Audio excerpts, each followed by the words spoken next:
For any young person watching this, okay, a lot of this is going to seem like very exciting and amazingly glamorous lifestyle.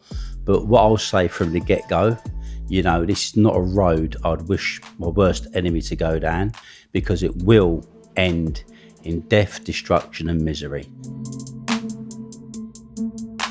This was something I didn't want to fucking miss. So as a rule, you'd never go near these operations. You want to stay the fuck away from it, get a phone call to say it's all clear. But I thought, no, got to see it with my own eyes.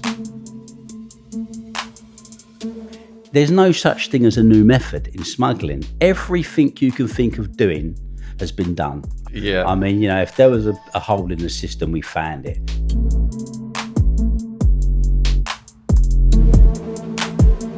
But believe me, you know, I've done it to the highest level. Do you know what I mean? I've circumvented police, I've circumvented customs and excise. Wherever you want to find a hole, you just need to know where you're going to take that and where the weakness is. The offer was put forward that they had a whole team of customs officers for £1 million a box. They would clear any container we wanted through the wharf. And there was a scene which was about to explode, and that was acid house. Warehouse, you know, set the sand up, all these people come, everyone smiles on their face from one side to the other, dancing around crazy, these big fucking jumpers, these Converse shoes. And I'm like, wow. I had a network. I had every drug dealer. I had every distributor. I had them all coming to Genesis. I knew them all. And therefore, I was now climbing into an arena of serious drug distribution.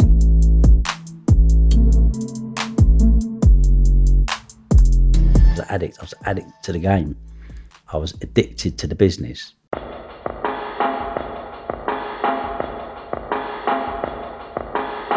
Hey guys, before we start, I just want to tell you about a cool game called Raid Shadow Legends. This game is absolutely amazing, with millions of players and dozens of tough bosses. The game makers Raid have just introduced an entirely new playable faction. Let's meet the Shadow Kin.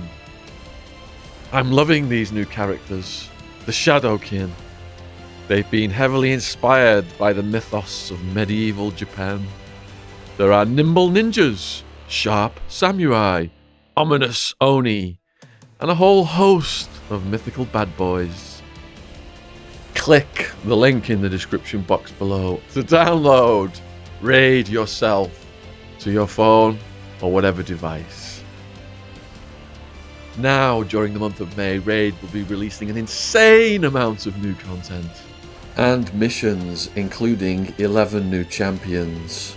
They are also releasing nearly 200 brand new missions to complete. Finish off these and you will be rewarded with a legendary champion.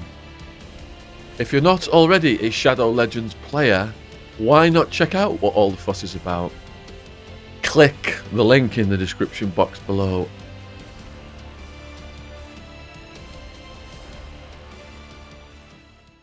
So, if you haven't seen Andrew Pritchard's story yet, absolutely mind-blowing. You're in for a blockbuster of a podcast today. Multi-hour long. And here's the book, published by the same publishers as I had, Urban Smuggler. We will be talking about Andrew's charity work now and how people can get involved as well. But just here's the front quote. HM Customs and Excise labelled him the fixer behind Britain's biggest ever cocaine smuggling operation. And I'll read the back. Urban Smuggler chronicles the rollicking life story of one of the most prolific smugglers of our time. After leaving school at 15, Andrew started organising blues parties out of his love for urban music. Soon after, he moved on to run some of the biggest illegal warehouse raves of the acid house era.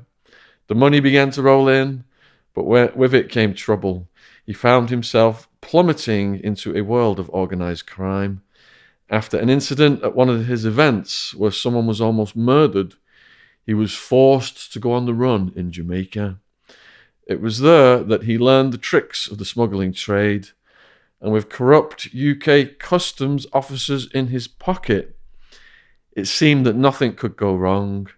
That was until the evening of the 9th of December 2004, when he went to meet a shipment of contraband and walked into an elaborate trap. He was seized by a customs task force and arrested when the goods turned out to be half a bloody ton of premium grade cocaine.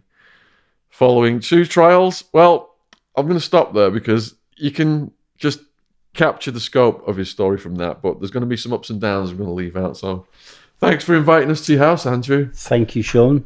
Glad to have you here. Yeah. And as I said, hopefully, the message was going to come across.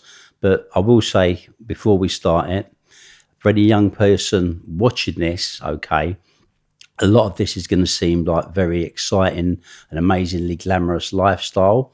But what I'll say from the get-go, this is not a road I'd wish my worst enemy to go down, because it will end in death, destruction and misery, and it can only be one way for you. That's in a box 6 feet under, or in a prison cell 7 by 8, okay? And for the devastation that it will cause thousands of young people, okay, and their families, believe me, it's not a journey anyone will take, but it's a journey that I took, and I'll tell you all about that journey. Which ties into our mission statement: more education, less incarceration. The young people listen to people like Andrew because they've been there, and these stories are preventing people from going out committing crimes. So no glamorization. We're going to get into the life story chronologically, but first I've asked Andrew to give us a dramatic smuggling tale. And there was a situation with the torpedo. Okay. So there was a place in Silvertown, East London, very well known. It's Tate and Lyle Sugar Factory. It's been there for actually 200 years. When sugarcane industry first really came about, when sugarcane was being drawn from the Caribbean and transformed into sugar cubes, So historically, there's always been a vessel which travels religiously. It's docked in Ocherius. Sugarcane is cut. It's drawn down from various parishes on the island, and it's loaded into the vessel.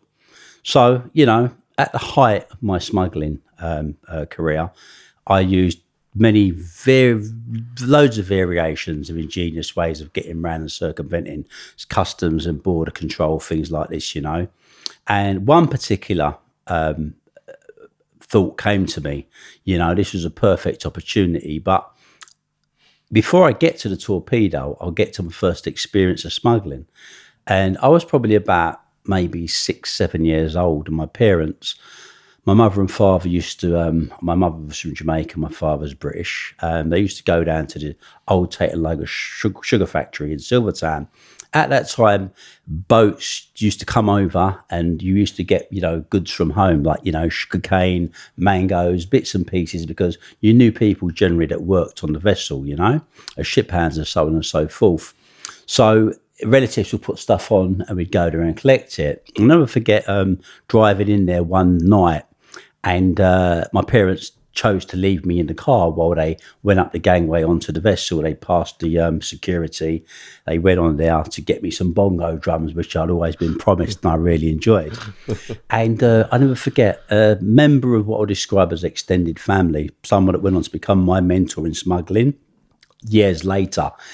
He'd lived in London during, the 60s and the 70s, and he was a very, very well-known person, had a fabulous flash car, nice lifestyle, pulled up, and, acknowledged my parents. Mavis, Ron, how are you? I would say the person was, but, they acknowledged him, and the car was left in the car park. I was sitting in the back. Everyone had gone up to the gangway, had gone up to the vessel, and in the dark of the night in the car park, all I heard was boom.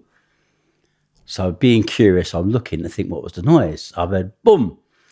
And you can imagine my excitement when I saw the boot of his car rising. Then all of a sudden a little guy jumps out of the back and starts picking up these packages. So what I could then see was someone was throwing these packages off of the ship into the car park. So he's collected them all. He's gone, put the stuff in the boot of the car, jumped back in the boot and pulled the boot back on himself. Of course, half an hour, 45 minutes later, everyone's come down the gangway. My parents have come down with their bits of food, whatever. The individual who's a very close family friend, he's come down with whatever. And then my parents obviously have, got in the car. He's got in his vehicle. He's driven off smoothly. And so my parents, but at that time, what I'd experienced was the first interaction with drug smuggling, because those packages were marijuana coming over straight from Jamaica, and they were obviously, here to fill that, that void and that gap. And this was very early marijuana smuggling. But with me, years later, obviously, things change and you become more sophisticated in smuggling methods. This particular vessel, the same vessel, still docked in Jamaica. So when I was living out there, I had access to lots of people, lots of situations, and quite a few people I knew because I lived in Otorius, which is very much a tourist town. A lot of guys locally do paddy diving, the paddy diving instructors. So they teach the tourists how to dive, scuba, stuff like that, and people dive for lobster regularly, things like that. So I thought, how would that look if I was able to attach something to the bottom of the hull, right, on that ship? So I went away, basically. I had my welder put together a contraption, which we called a torpedo. So he built a long tube, basically, and he showed me what it would look like, basically, if it was packed with contraband, okay? And that could be either in the form of cocaine or cannabis, right? We won't say which one, but it could be either. Anyway, I thought, that's brilliant, and these guys can dive it, they can secure it to the bottom of the ship. But how are we going to get it off in England? Because it's not such an easy feat. Because the sugar factory, basically, where it's situated, it has a dark side. To the dark side, to one side, when you're driving from behind, you've got it's a bus wash, so it washes double-decker buses. There's a car park, which is generally a ghost town. So I thought that's how we could enter, okay, and get down there and get to the ship because it's a closed dock. But I thought, who on earth can do this? Anyway, I toyed with the idea and I said to some people who I knew done diving, I said, look, what do you think? It says, it's big fucking feet, and, this is serious stuff, You're talking about that seriously cold water. That ship weighs hundreds of tons and that moves. If someone gets on the wrong side, it'll be crushed to death. Anyway, luck would have it, I knew someone and I knew they had experience, basically, in, say armed forces. They were involved in it. They were part of a very elite unit. It was the SPS, Special Boat Service. Special Boat Service was part of the Royal Navy. They were like the SAS of the sea. And he'd left that particular service, but he had a good crew of people.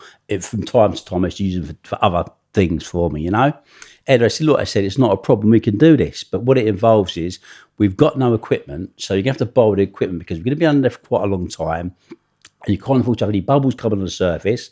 So there's special apparatus you can use to do that. They said another problem is the size of this thing we're going to remove, right? This is a problem because we're not going to be able to move it and get it where you want it without causing a big hoo-ha.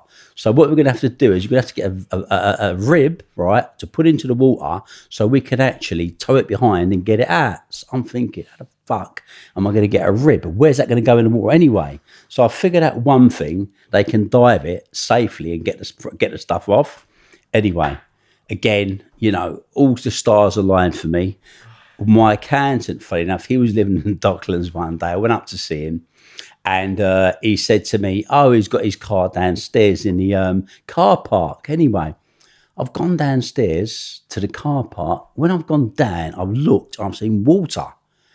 And I thought, fuck, where does that waterway go? And I thought you couldn't get a better opportunity if you wanted because you could launch the rib from there and you had a quiet underground car park to pull it all back into. So anyway, the move was set. So I sent the word to Jamaica, right, let's go for it. So the tornado was made, right, it went in there, they dropped it, basically, it went in there, attached it, got the all clear.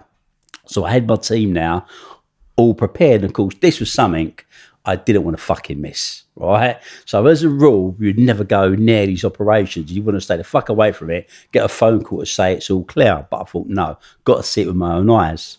Anyway, we crept in there, they went in the night and stuff. They boarded it, went over a little wall, all their equipment. They went in there, slipped in the water, bang, they were down for fucking ages, right? At one stage, I thought they weren't coming back up.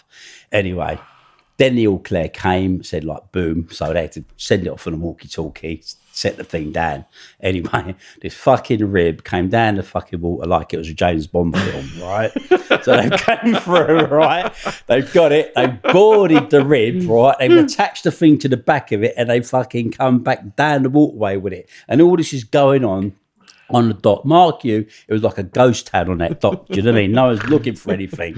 Anyway, when they got down, I wanted to get back there because I wanted to be in the action. So I've headed down now and I'm driving basically to find my way through. But it's all, if you know that area, it's all one-way roads and it takes you right across anyway. So by the time I've got there now and stuff and got to the gates, got into the thing, they were already pulling it up and it was home and dry. But I would say that was probably the closest I came to a James Bond film. Yeah. You know? Wow. And along the way, there were so many ingenious methods we used. Yeah. I mean, you know, if there was a hole in the system, we found it. Yeah. You know, if it wasn't there, we created it. Mm-hmm. You know, so, you know, yeah, that is probably one of the more ingenious methods we'd use. Did you set an expiry date for each method because you realised that they're going to catch on to it at some point? No, you see, the problem with this is, right, people don't realise this. There's no such thing as a new method in smuggling. Everything you can think of doing has been done, okay? Because people think, oh, you know, that's going to work. No. Everything you've done has been done. The reason why you don't get caught is because you get caught at a moment in time. But then, you know, give it a year, give it 6 months, give it 4 months. They don't keep revisiting that. So someone else jumps on it and they do it and they get a period of time with it. And then something happens and they discover that. But, you know, it's a question of I'm very sure people still do it to this fucking day. Probably not after this podcast, but the reality is, you know, methods just recycle themselves. Yeah, you know? Yeah. But no, there's no time limit. What happens is usually if something gets discovered, you don't do that again. You go to another route, you know? Yeah. And you try, you know, you test that out, you know? And you've got people paid off along the way. At every single point, you can circumvent something. Some things you can't circumvent, okay? For example, the art of smuggling is worked on logistics, okay? And how those logistics works is you find something which is a normal practice. So, for example, if someone's receiving something every single week from an island or a country, okay, and it successfully arrives here because it's a food produce, let's say, and it has to get here, all right, and they've been doing it for 30 or 40 years, the chances of that getting, you know, exposed is going to be, you know, very low. It will at some point get exposed, don't get me wrong. But if you say, for example, you work with perishable goods, so if you get a produce of fruit or something, you know, some exotic fruit that comes from Colombia, comes from Caribbean, whatever it is, every single night there are aeroplanes leaving those countries, okay, with freight cargo carrying those products that come into the airport that have to be taken into the market or unloaded at the airport. All right. So if you've got people in freight, you can remove them there. Mm-hmm. If you're going to let it go past the freight passage and it goes on road, it will go to a market at the night where it's unloaded. If you've got people there, you'll capture it there. So that's just one method, okay? But if you can think everything you look around, if you look at a room and every product you see in a room, unless it's made here, it's come from somewhere. And if you can think where that comes from, you think what I can put with it for its journey. Do you see? So, as I said, that's one method. You know, you work on odds. But of course, as you become more and more established in the business, then you're able to buy influence. And, you know, in lots of countries, where are smaller countries, it's very easy to get access to customs officers, to police, because it's a smaller environment. And what it means is obviously pretty much people will know people, you get the introduction and you can make the approach. And before you know where you are, you've got a clearance. And what astonishes people, it's not too hard to do it here. And people, you know, bright is the place, so it can't happen. And, you know, we're bulletproof. But believe me, you know, I've done it to the highest level. Do you know what I mean? I've circumvented police, I've circumvented customs and excise. Wherever you want to find a hole, you just know where you're going to take that and where the weakness is. And you will find it. Because human beings, unfortunately, always seem to have a price. Okay? And as long as people, choose to give themselves... I've never bought a corrupt law enforcement officer that hasn't been up for sale. Okay? And that's the bottom line. Can't buy you if you're not for sale. Yeah. And we're going to get to all this. All right. So how did this begin then? Okay. So what part of London did you start out in? Let me, get this journey, okay, let me tell you where this journey sort of comes from and how it comes from. And it's in different stages. I never had a conscience, okay? I didn't have a conscience. And I don't know why I didn't have it, because I have, beautiful people. I brought up with beautiful parents, loving people.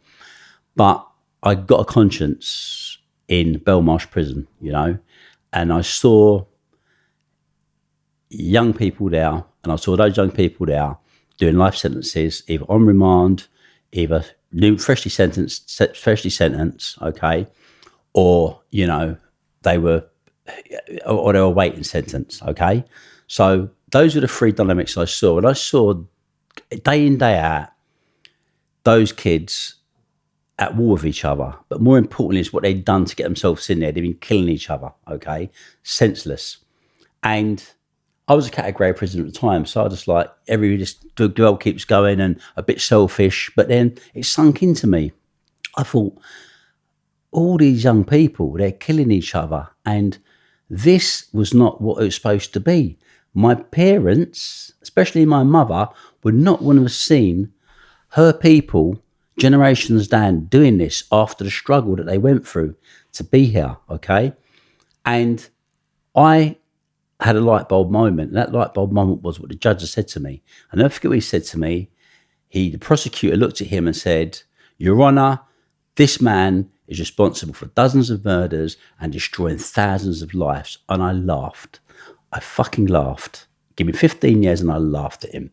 And I walked out of there and thought, what the shit's he talking about? I'm up for one murder. And that day, the light bulb went on, because he said to me, drugs fuel gang wars, and gang wars create murders. And a penny dropped. So getting back to my journey, it's not me, it's my parents. And that journey is a unique journey, Shaun. My mother, God rest her soul, she came from a very small parish in Jamaica called St. Elizabeth. When she was 15, her auntie took her to Kingston, which was a very, it's the central part of, Jamaica and stuff, to work in a shop. She got married. And when she was 22 years old, her husband had come to England. And at this time, basically, Windrush had arrived here. I think the Windrush got here in 1948, a few years after the Second World War. She followed after that. To 1951, she arrived in England. At that time, it was quite interesting historically, because lots of Jamaicans who came here actually wouldn't have came here. They would have gone to America. But at that time, two things happened. Number one, there was Hurricane Charlie, which was a terrible hurricane which happened in Jamaica and it flattened the island. And the second thing was the Americans introduced a new bill through Congress. I think it was called the McCarran Bill. It was basically Immigration Nationality Act that stopped West Indians going into America. So people were diverted. They wanted to travel. They wanted a better life for themselves. They went into Canada, which Canada had a blue passport. It was a British colony, and then come from Canada up to England. And my mother took that journey to be with her husband and to start a new life. And, she was one of the first Jamaicans to come here. And a very ambitious woman, okay? And her texture grew on me, and lots of what they taught me grew on me. And so much so, she believed in ownership. She believed in black ownership. She believed that, it was about having things. If you have something, you own it, okay? The bank doesn't, own your business. Leasing company doesn't own your car. Mortgage company shouldn't own your house. And she had an experience when she was in England. She was renting a room just after what happened was there was a rate review they used to have that got lifted. So basically, they could do what they wanted. So immigrants coming in from the Caribbean were obviously at the mercy of predominantly Jewish landlords, but Jewish people, the only people actually renting to West Indians. You know the story: no blacks, no dogs, no Irish. This is, this is a fact. And she had an experience one day. Two of her friends came over. They bought some water coconuts. They were cracking them open on the doorstep. The landlord got to hear about it. She got home from work. Everyone's clothes and suitcases were on the stair. Everyone was evicted that night, nowhere to go. And she made a promise to herself from that day she would own her own house, her own property. And she came up with an ingenious, method, which had been used before in Jamaica. It's called a pardon system. And what it meant was basically they created their own banking system because banks wouldn't lend money to West Indians. Even if they had a job, they wouldn't get on a property ladder. So what they used to do was basically each week, for a large group of people, we trust each other, would give you a portion of their wages. And you'd collect all that money together and you'd basically rotate it. And what happened is a person then would be entitled to that draw. So if 20 of you are in or 50 are in now, they would get that money and they would be paying it back over the period of time. You trust them, they would pay it back. But there you was, that was your deposit for your house, that was your car, that was your business, okay? And that was the economy that she set about getting. It was an abusive relationship with my mum's first husband. He used to beat her terribly. And she left him. My dad, East End boy from Oxton, he was in the RAF. He'd done it just after the war he went in. And, he also, when he came out, his father was a master builder. My grandfather was a master builder. He learnt to lay bricks to a very high standard. But he also got involved in the paraffin business because at that time, fuel was paraffin and you had various, routes, roads you'd control and you go door to door selling paraffin heaters. This is a long time ago. SO Blue it was called. And him and his brother-in-law ran these routes, about 5 lorries. They were doing quite well from it. And he met a guy called Billy Hill. Not the Billy Hill you know of from West London, Jamaican guy, him and his wife Sadie. And Billy, Dad used to sell paraffin to Billy. And as a result of that, Billy started to establish a route for the West Indians in local communities, But Billy really wanted a club. He really wanted a Caribbean club, and that was his dream. But my dad knew full well there was no way at that time with racism as it was, he would ever get a license. So my dad, as his friend, said, look, I'll step up and I'll actually, be the director on this business for you because that's the only way we can get a license, which they done. And it was at 60 Green Lanes, Haringey, which is a historic place because it was the first West Indian club in this country. And people have recorded history in a way that they say the Marquee was the first club or the Roaring Twenties. Roaring Twenties was the first to bring a sound system in there, but the club had the gramophone and stuff like that. And the certain elements of music hadn't been introduced. It used to be softwax, they called it, tracks coming in from America, jazz, things like that. But that was history. Okay, and my dad done it. He stepped up, a white guy, into the West Indian community. And eventually him and mum, he was invited to a party. My mum was separated. They met, they got on incredibly well together. At that time, my mum had, she was establishing herself. She had a property. She was bringing up lots of West Indians, which was their first home at Homedale Terrace. And she was found her feet. So for her to separate and leave her husband, okay, even though it was such an abusive relationship, was a big thing for her. And my mum and dad basically lived above that club until they bought their first house in 1961. My sister was born in 1963 and then I was born in 1966. And that's where the journey started historically. But things that grew in me, okay, were things that they were about. My dad understood hard work. He was, we used to do on a Saturday, I was at school and, he'd lay bricks. I'd do a bit of labour to get a bit of money. My mum used to have a boutique in the bottom of the house. She used to buy cabbage dresses, which cabbage dresses are basically when you used to have a factory, the catalogues at the time, there were Freeman's and these kind of catalogues, very popular. They used to give you an amount of cloth to the factory owners. The factory owners then would, create a runoff of dresses. There'd be additional cloth left on the roll. He would then create more dresses on the same line. Now, cleverly, she would go in and buy those dresses. and get the catalogue. So what she would then do for the basement of the house was sell dresses before even the catalogue had them out. Wow. Right? Yeah. So we would have West Indian women coming out to Ridley Road Market from Brixton, Ladbroke Grove, Tottenham, Edmonton, and everywhere was possible. And downstairs was a hub of activity. And we loved food, our culture's food. Might be cooking chicken soup or beef soup. That'd be on the, on the fire every Saturday. We listened to John Holt records, the Trojan era. And this was a hub of activity. And I grew around it. My mum would always give me money to can. She said to me, Andrew, if I give you money to can, you'll understand the value of money, but you'll always have money. Right. And she instilled it in a very, very early age. And that was my childhood, a beautiful childhood, well-behaved child, and that was how I started.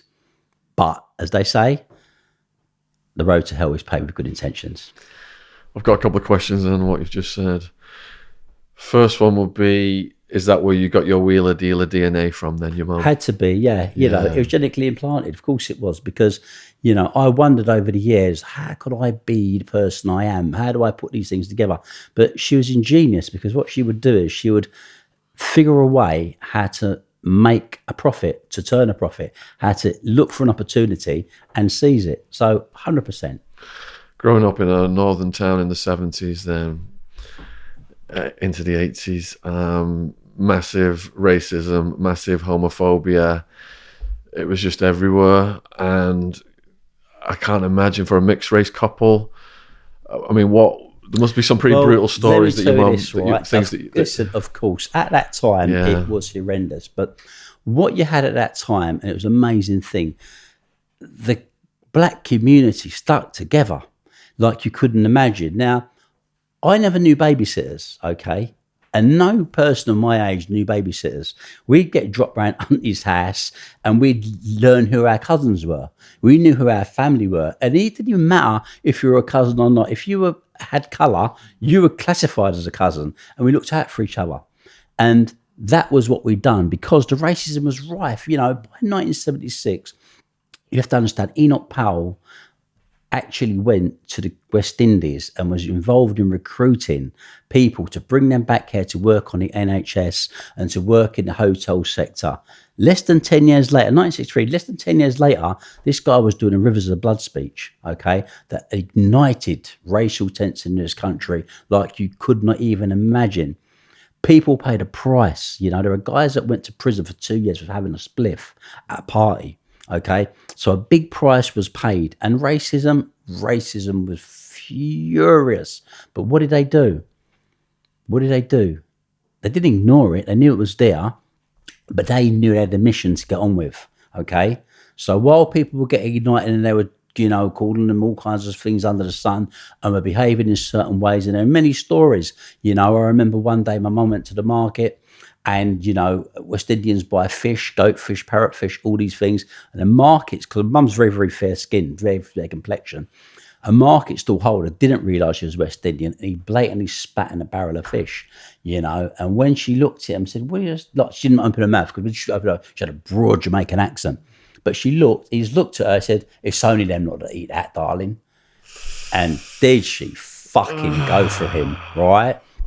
But this was an everyday occurrence. These things happened, all right? But there was bigger picture was what they saw, and it did come, okay? And that's what upsets me now to see what's going on today. Guys, kids have got a first-hand grip on this situation, and they let it slide and kill each other. But yeah, that's the answer to racism. It was pungent. It was at its height. So I'm wondering what your first musical influences were. I imagine you were more of a punk rock person than an ABBA person. No, funny enough, and it's really strange because all children go through different things, and I went through those phases at school.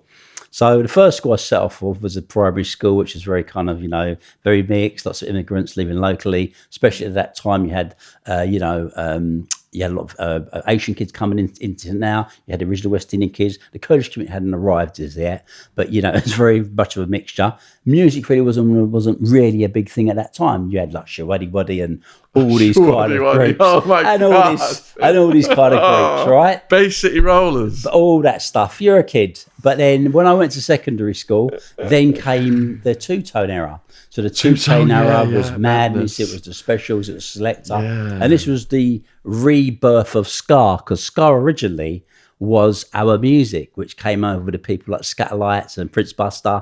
And then we had a rebirth at that time with groups like Madness.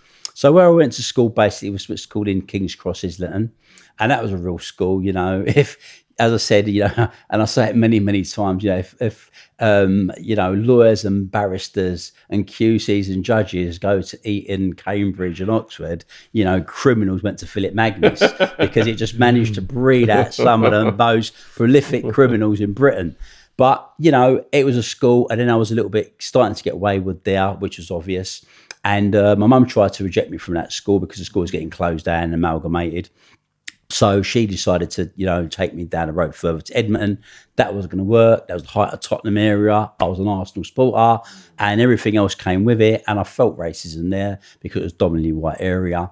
And I just bunked off every day and came back to the manor. And one of my friend's brother, he had a sound system. And that was it. I got fascinated by, you know, this whole idea of these massive speaker boxes, bass spins. The music at the time was Lovers Rock. This was the introduction to it. It was British reggae, the first time we'd produced our own music here, which was our culture. And I, you know, listened heavily to that. Wasn't long before we created a sound system. You know, a sound system, for those who don't know what it is, basically, we, you know, built our own speaker boxes. You know, we'd buy amplifiers at that time. We didn't have the ability to build them. And we would put on dances. So from the age of 15, 16 years old, we used to, you know, either go into squats and stuff, clean them all up like they were nice places, they were terrible shitholes, get loads of drink, sell that basically from a bar. You know, have someone at the door, charge £3 a head to get in, and put on a blues party, which would run all night, you know? And that's what I started to do. And as we moved along, they became a little bit more sophisticated. We'd hire a place, completely illegal. Do you know what I mean? No fire exits, you know, complete death trap. And we thought we were online because we had other sound systems. You sometimes pay those to play against us, or we would, you know, split the gate. And the music started to change. The music then moved from, you know, what was Lovers Rock, and a whole balance of, you know, eclectic records came in. Like, you know, Rare Groove was a great thing. But this was a journey, you know, and who came from that journey was amazing, because when people talk about, you know, famous DJs of the era, you know, they weren't DJs, they were sound system guys. Like, it was Kevin, who became DJ Hype. There was record labels like Shut Up and Dance, you know, Trevor Nelson, he was on the circuit. All these guys were local guys from the block. And there were so many more, you know, and the wealth of talent that we had musically was incredible, you know, and everyone was like doing these blues parties. So that was my introduction to music, and I loved and loved and loved it. I went into, you know, to break away and play as a DJ, which I played as a specialist Rare Groove DJ. But then... Were you a fan of the movie Quadrophenia? Of course, every child at that age described Quadrophenia. You know, that was the cult. Ray Winston, you know, and these were first appearances out the door for a lot of these guys, you know. Love the bit in court where he's like, just pay now, Your Honour. It's just fucking great. And he finds out it's fucking a bellboy, you know. So the reality of it is, you know, all these things that influence, but what was the greatest one? I'll never forget it. There was a cinema we used to have on High Street, and it was called the, what was it called? I can't remember if it was the ABC or not. It might have been an ABC cinema. But on a Saturday fucking night, the highlight used to have the skinheads who came out of Hoxton. And these were horrible bastards. They used to have red laces, Crombie coats, right? And they would be marching down. Then you used to have the punks. Now, the punks were pretty cool. They had fucked up hair, but they used to like reggae. They used to head down to the four races. And the punks, as you know, as outrageous as they looked, they actually liked black people. And that was the thing about it.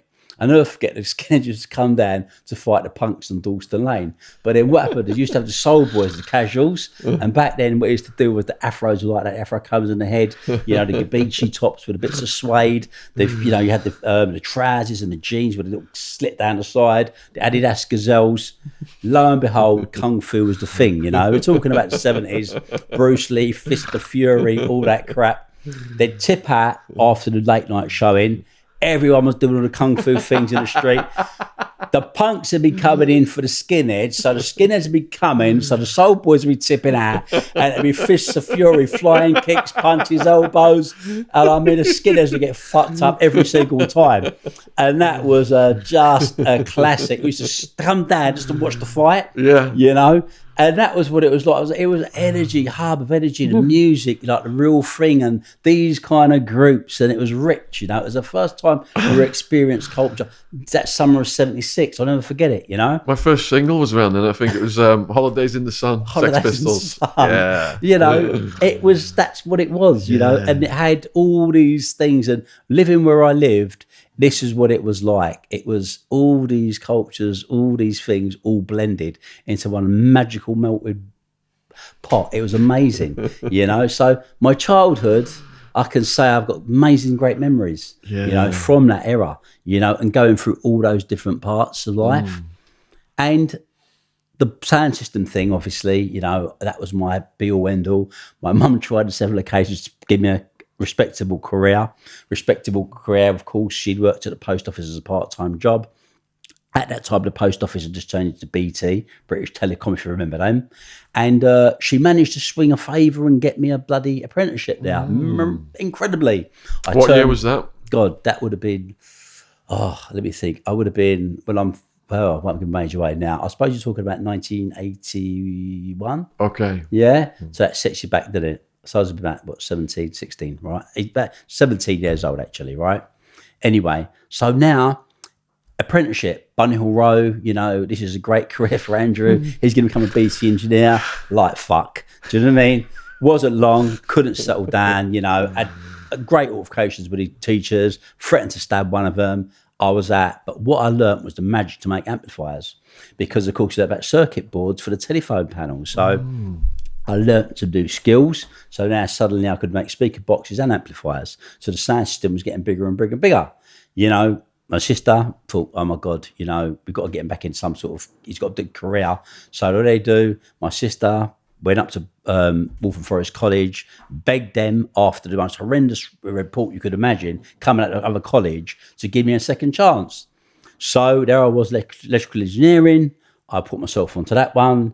Of course, that didn't go too well. My behaviour was very much off the wall. And my poor parents, basically, they were grinning and bearing in hope. And one day, the lecturer, and I must have done some mad things in there. All this machinery was live, and I would do mad things like randomly take someone, throw them on a machine, and crazy stuff, And he just said, listen, we're kicking out of this college. He said, your behaviour is absolutely, insane. And he's like, why are you doing this? Are you on some sort of drugs? And as he said it, it resonated in my head. And I thought, I'm not on any form of drugs, but guess what? I'm going to tell you I am. And all of a sudden, the first thing that came out of my mouth was, yes, I am. It's like, what? What drugs? First thing in my head, heroin. Never heard, seen or touched her in my life. But there it was. And of course, this poor man was devastated by this thing. The guy was, he got aged overnight. He was generally concerned for me. And I thought, fuck, anyway. And then the next day now, because he thinks you're on drugs, you can't go near machinery. Anyway, I thought, fucking hell, man, I'm in trouble here. Anyway, I've gone back to the locker and had a big fucking padlock on there, and he's cut it off of there, looking for drugs, right? And I'm thinking, this is a problem. Anyway, next thing I know now, he wants to see my parents. I'm thinking, oh my God, I don't want to do this, right? Anyway, I have to go back now and tell them what I've done. So I go back, poor mum and dad, and I'm like, what? Anyway, I go, look, I don't know what I said. I've said it though. You got to go up to the thing, because I knew the letter was coming anyway. Anyway, so they turned up there, poor people. These are decent people, having to go and pretend that they think I'm on drugs and feel concerned. I was a little bastard. And the reality was, I actually couldn't go back to college, but they passed me all the exams, so I qualified as an electrical engineer. Do you know what I mean? I got all the certificates, and there I was. Of course, I had no interest in electrical engineering or any other normal job. So my parents then tried to resettle me. They went and stretched themselves to bought an off licence, which was in Hackney. It was an amazing place. My parents are very community people. And my mum was always, that business. My dad has always been that person. And it was our little hub, and it was known as the Hackney Wine Corner. And it was the Hackney Wine Corner. And it was a community centre, let's face it, because people would go in there to talk, get advice, and people came in, you know what I mean? No one ever went out there hungry. If my mum saw a young girl with a child and she was scrabbling to buy bits and pieces, I'd pick up a basket, eggs, fucking, you know, whatever goes in there, milk, you know, bread, you know, she'd be putting stuff in, say, take this, love, take this, love. And my mum used to do it. You know, I had neighbours on the street, and my mum used to see their hardship, and she would go and buy shopping for them and leave it on their doorsteps. Wow. People don't do that. These are good people, Shaun. And, you know, and it hurts me because, you know what, I let them down. The things I went on to do in my life, I let them down. And it breaks my heart, my friend. It breaks my heart. But, you know, I think about that. I think about that a lot, right? And the hardest thing for me, as I said, you know, so I put them through this again. They bought the shop, and I should have settled down. They wanted me to be, you know, that guy, that respectable business person that, you know, they bent over backwards for that to happen. I just couldn't help it, you know. They had a compromise. They'd give me a video stand when I used to sell videos. Remember those days? Mm-hmm. And that was a good little business. I'd get the videos, I'd sell the business. All of a sudden, customers are coming in, thinking, hold on, one person made a mistake. Actually, it was a Damsky, the keyboard player, Adam. Oh, Adam used to live on the corner. Damsky and Guru Josh were my first. Right. Yeah. Okay, so Adam used to live 2 doors away. Him and a guy called Richard. Richard used to work for Virgin Airlines, and Adam used to do a bit of busking anyway. So Adam used to come in there basically and buy his tenant super. And I think Richard bought his special bro, what the hell they bought, right? Anyway, so I think one day it was Adam asked me, can I get some weed? And of course that was like a fucking red flag to the ball, wasn't it? And all of a sudden a flashlight went on in my head, customers, videos, and I was then selling weed out the shop, which could have brought the whole bloody business down, let's face it, right?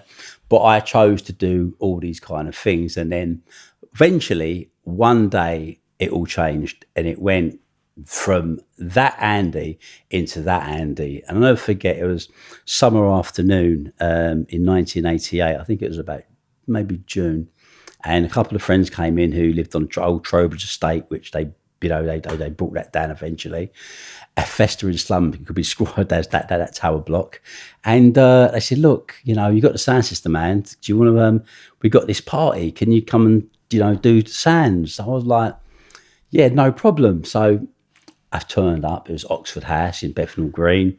I've arrived there, got my box of Rare Groove records, got the sounds, set it all up. Anyway, I'm getting goosebumps. One now. of them's come in. I know what's going to happen next. Listen, one of them came in with a strobe light, and he's got the fucking strobe. He's put it up there. Anyway, the place was empty. It was dead. It was dead. And then I'm thinking, what's going on? He's brought our own DJ. I said, listen, you don't play till we've got our own DJ. So this guy's come down, Marvin from Paul for Music, Jazzy Humphrey called himself. Anyway, so he's arrived. So he's playing his acid records. No one's in there. All of a sudden, bang, the fucking place has just got packed wall to wall because Camden Palace has just tipped out. And that's what it was, okay? And on a Friday night, Camden Palace used to be the place to go. As was a Saturday night, it was Astoria. And there was a scene which was about to explode, and that was Acid House. Anyway, they fucking filled the place. And this place just went off. I remember playing X Express. That was early tracks, right? And this frigging strobe was going, music was going, and all these people were sweating and they were fucking hammering it. And the place was just heaving. And I, honest to God, when that place emptied, I looked and thought, what the fuck has just gone on? What the hell was that about? I didn't have a fucking clue. I got paid and I was happy.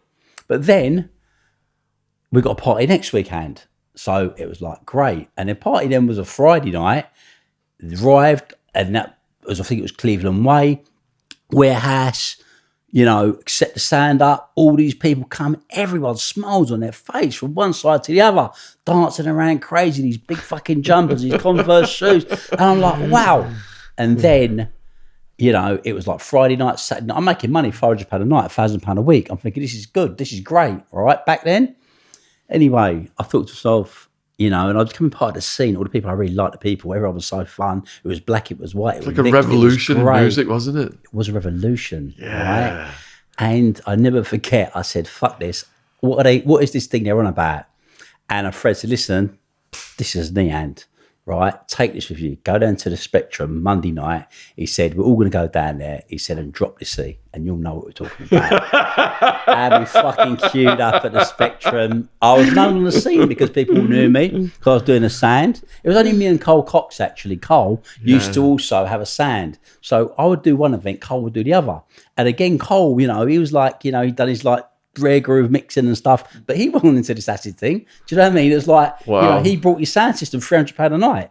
This is how this whole scene started. Yeah. And fucking took this pill, Yellow Cali, and good God, it just come on me, man. And it was crazy. The lights were going. I think Paul Oakenfold was playing. The lasers were eating the place up. And everybody was on this buzz. And I just thought, wow, I now know what you see. And I want this. And that was it. I became an integral part of the scene. And that was it. I got it. I took ease. And I thought to myself, this is so beautiful. Everyone, for the first time in my life, loves everyone. And probably the drugs, definitely the drugs. But the reality was, it was peaceful.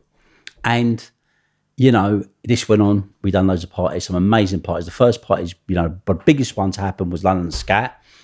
That was the outing for, Colin Hudd and Fabio and Groove Rider played down. Actually, Fab played down there. Groove didn't play on that one.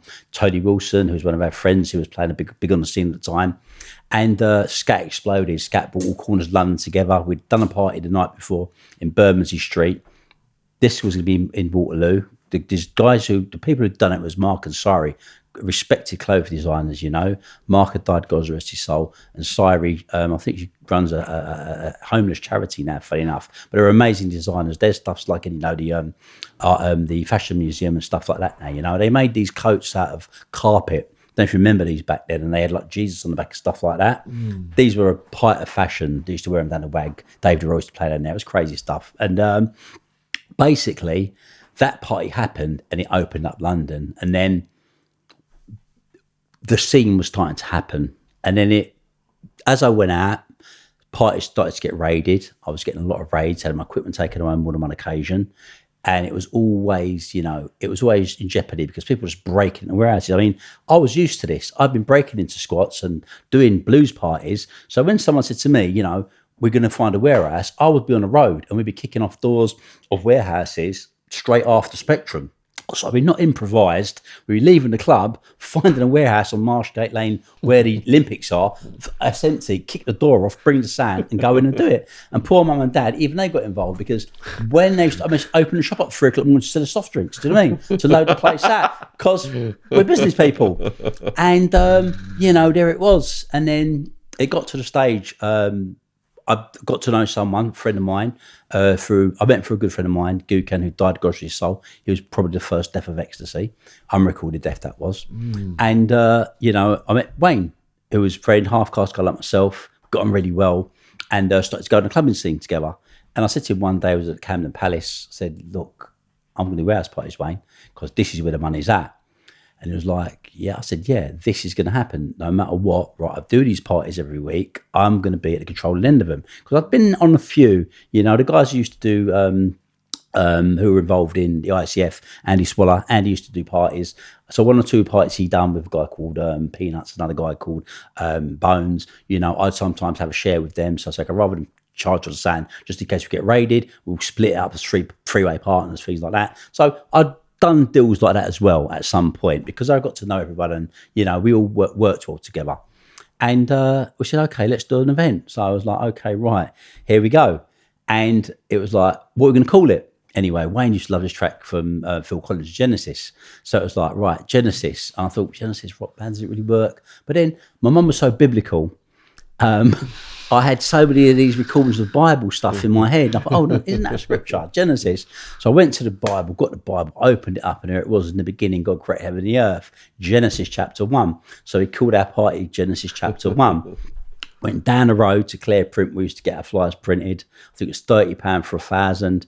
We found this head of Zeus. We stuck that on there, and then we had this was our corporate identity, by the way, right? On a £30 paper flyer. We stuck that on there and we thought, right, how do we do it? I said, I've got all the equipment, I've got all the sound, I've got some records, I can bring in Linda, bring in Tony. We need a warehouse. And anyway, Wayne came up with a warehouse. It was like dangerous warehouse you see in your life, right next to Aldgate East Station. There was no barristers, there was no banners, there was nothing in it, but it was a warehouse. Anyway, we went out like a week before. We flooded every single club with flyers. We were all well known. We had a lovely little group of girls with us. Amber, who became my fiancée, she was among the little group, and Maggie and a few other girls. So we'd be outside the clubs giving out these flyers. And we were a new entity at that time, remember, but we were known on the scene. Anyway, And the night came, I think it was December the 10th actually, and that was Genesis chapter 1. So we've got there, Rave at the Cave got raided that night, the place got really mobbed, and it was so funny because I remember a few incidents. So we used to have this thing about getting fronting the police, right? Because when the police comes, generally speaking, you sort of run. But anyway, the police has fucking turned up, right? So he stuck Wayne out there. And this is where Wayne started to get into the whole blagging scenario. So Wayne's come out there basically to blag him because he looked like half respectable. And the police are like, what's going on here? So he's come out and gone, no, this is a music business video shoot. Anyway, as he's saying this, the fucking alarm's gone off, the alarm bell. Anyway, it's gone to the office, the alarm's gone off. I'll just go and turn it off. So he's left. Anyway, I've given him a hammer. We've gone round fucking smashing the bells off of all the walls, basically. So he's come down. Anyway, the office goes, oh, there's a little problem with the line. Switch it off, right?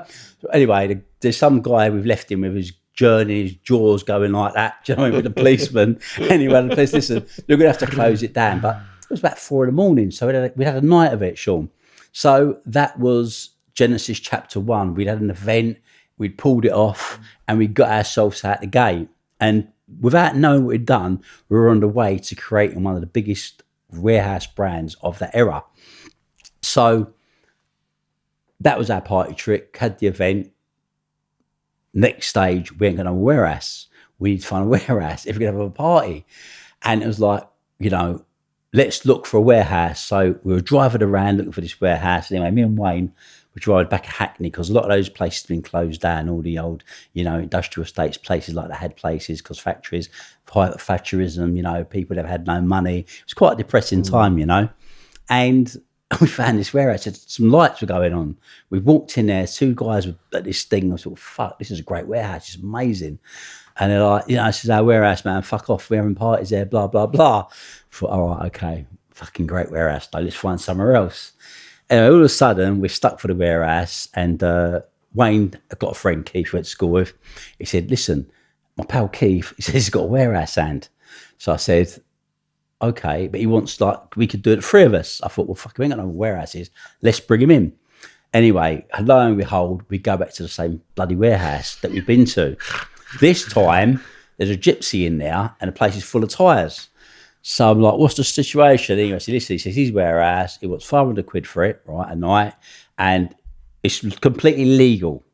Anyway, we thought, fucking, this is amazing. So anyway, we make good with the tyres. I mean, we make a big arc around where the DJ stand's going to be. We create bars, you know what I mean? So we make good of these thousands of tyres and we do the best we can to decorate this place, get tarpaulins, we're doing Genesis, doing all that. So we open the door and, we have a party there. I think it was Christmas Eve. I think it was the first one. So Christmas Eve, we do Christmas Eve. And no, tell a lie, prior to Christmas Eve, we're in the warehouse doing it up. Anyway, this guy rolls up, right, with glasses, suit, big, old, massive mobile phone. Anyway, when the guy turns up, I recognise him because at the time, another guy used to be around with us called Patrick, and he'd introduced me to 2 guys called Jeremy Taylor and Tintin, who went on to Energy.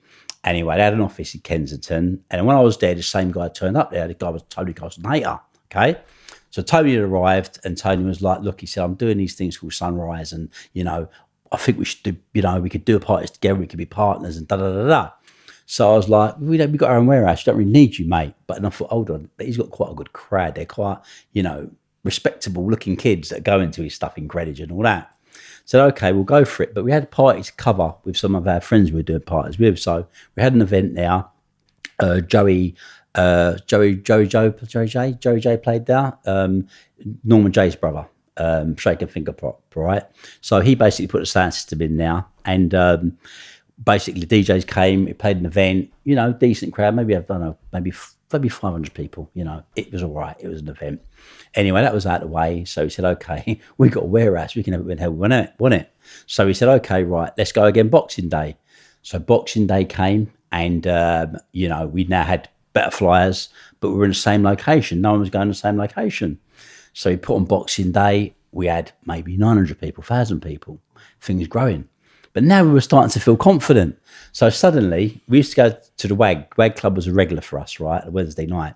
And there was a guy outside called Jerry. and stuff. Tall English guy, had a partner called WD. Anyway, they used to do cabs, mobile cabs. And like the biggest problem in warehouse parties is you fucking go to a warehouse party, you come out, you're not driving, where am I?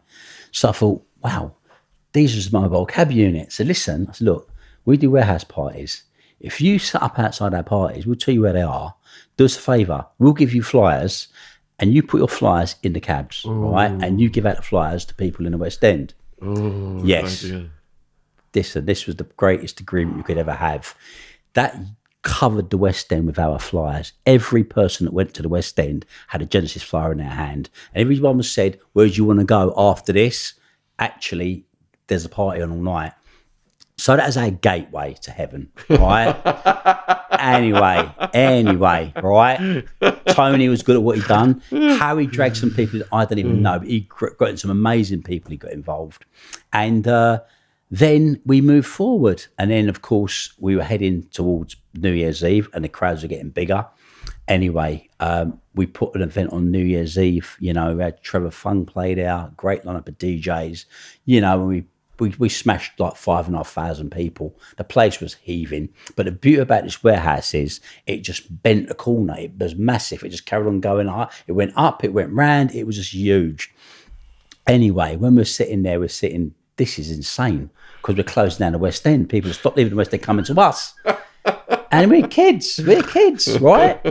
So we're thinking, fuck, all right, it's January, first week of January, it's going to be dead.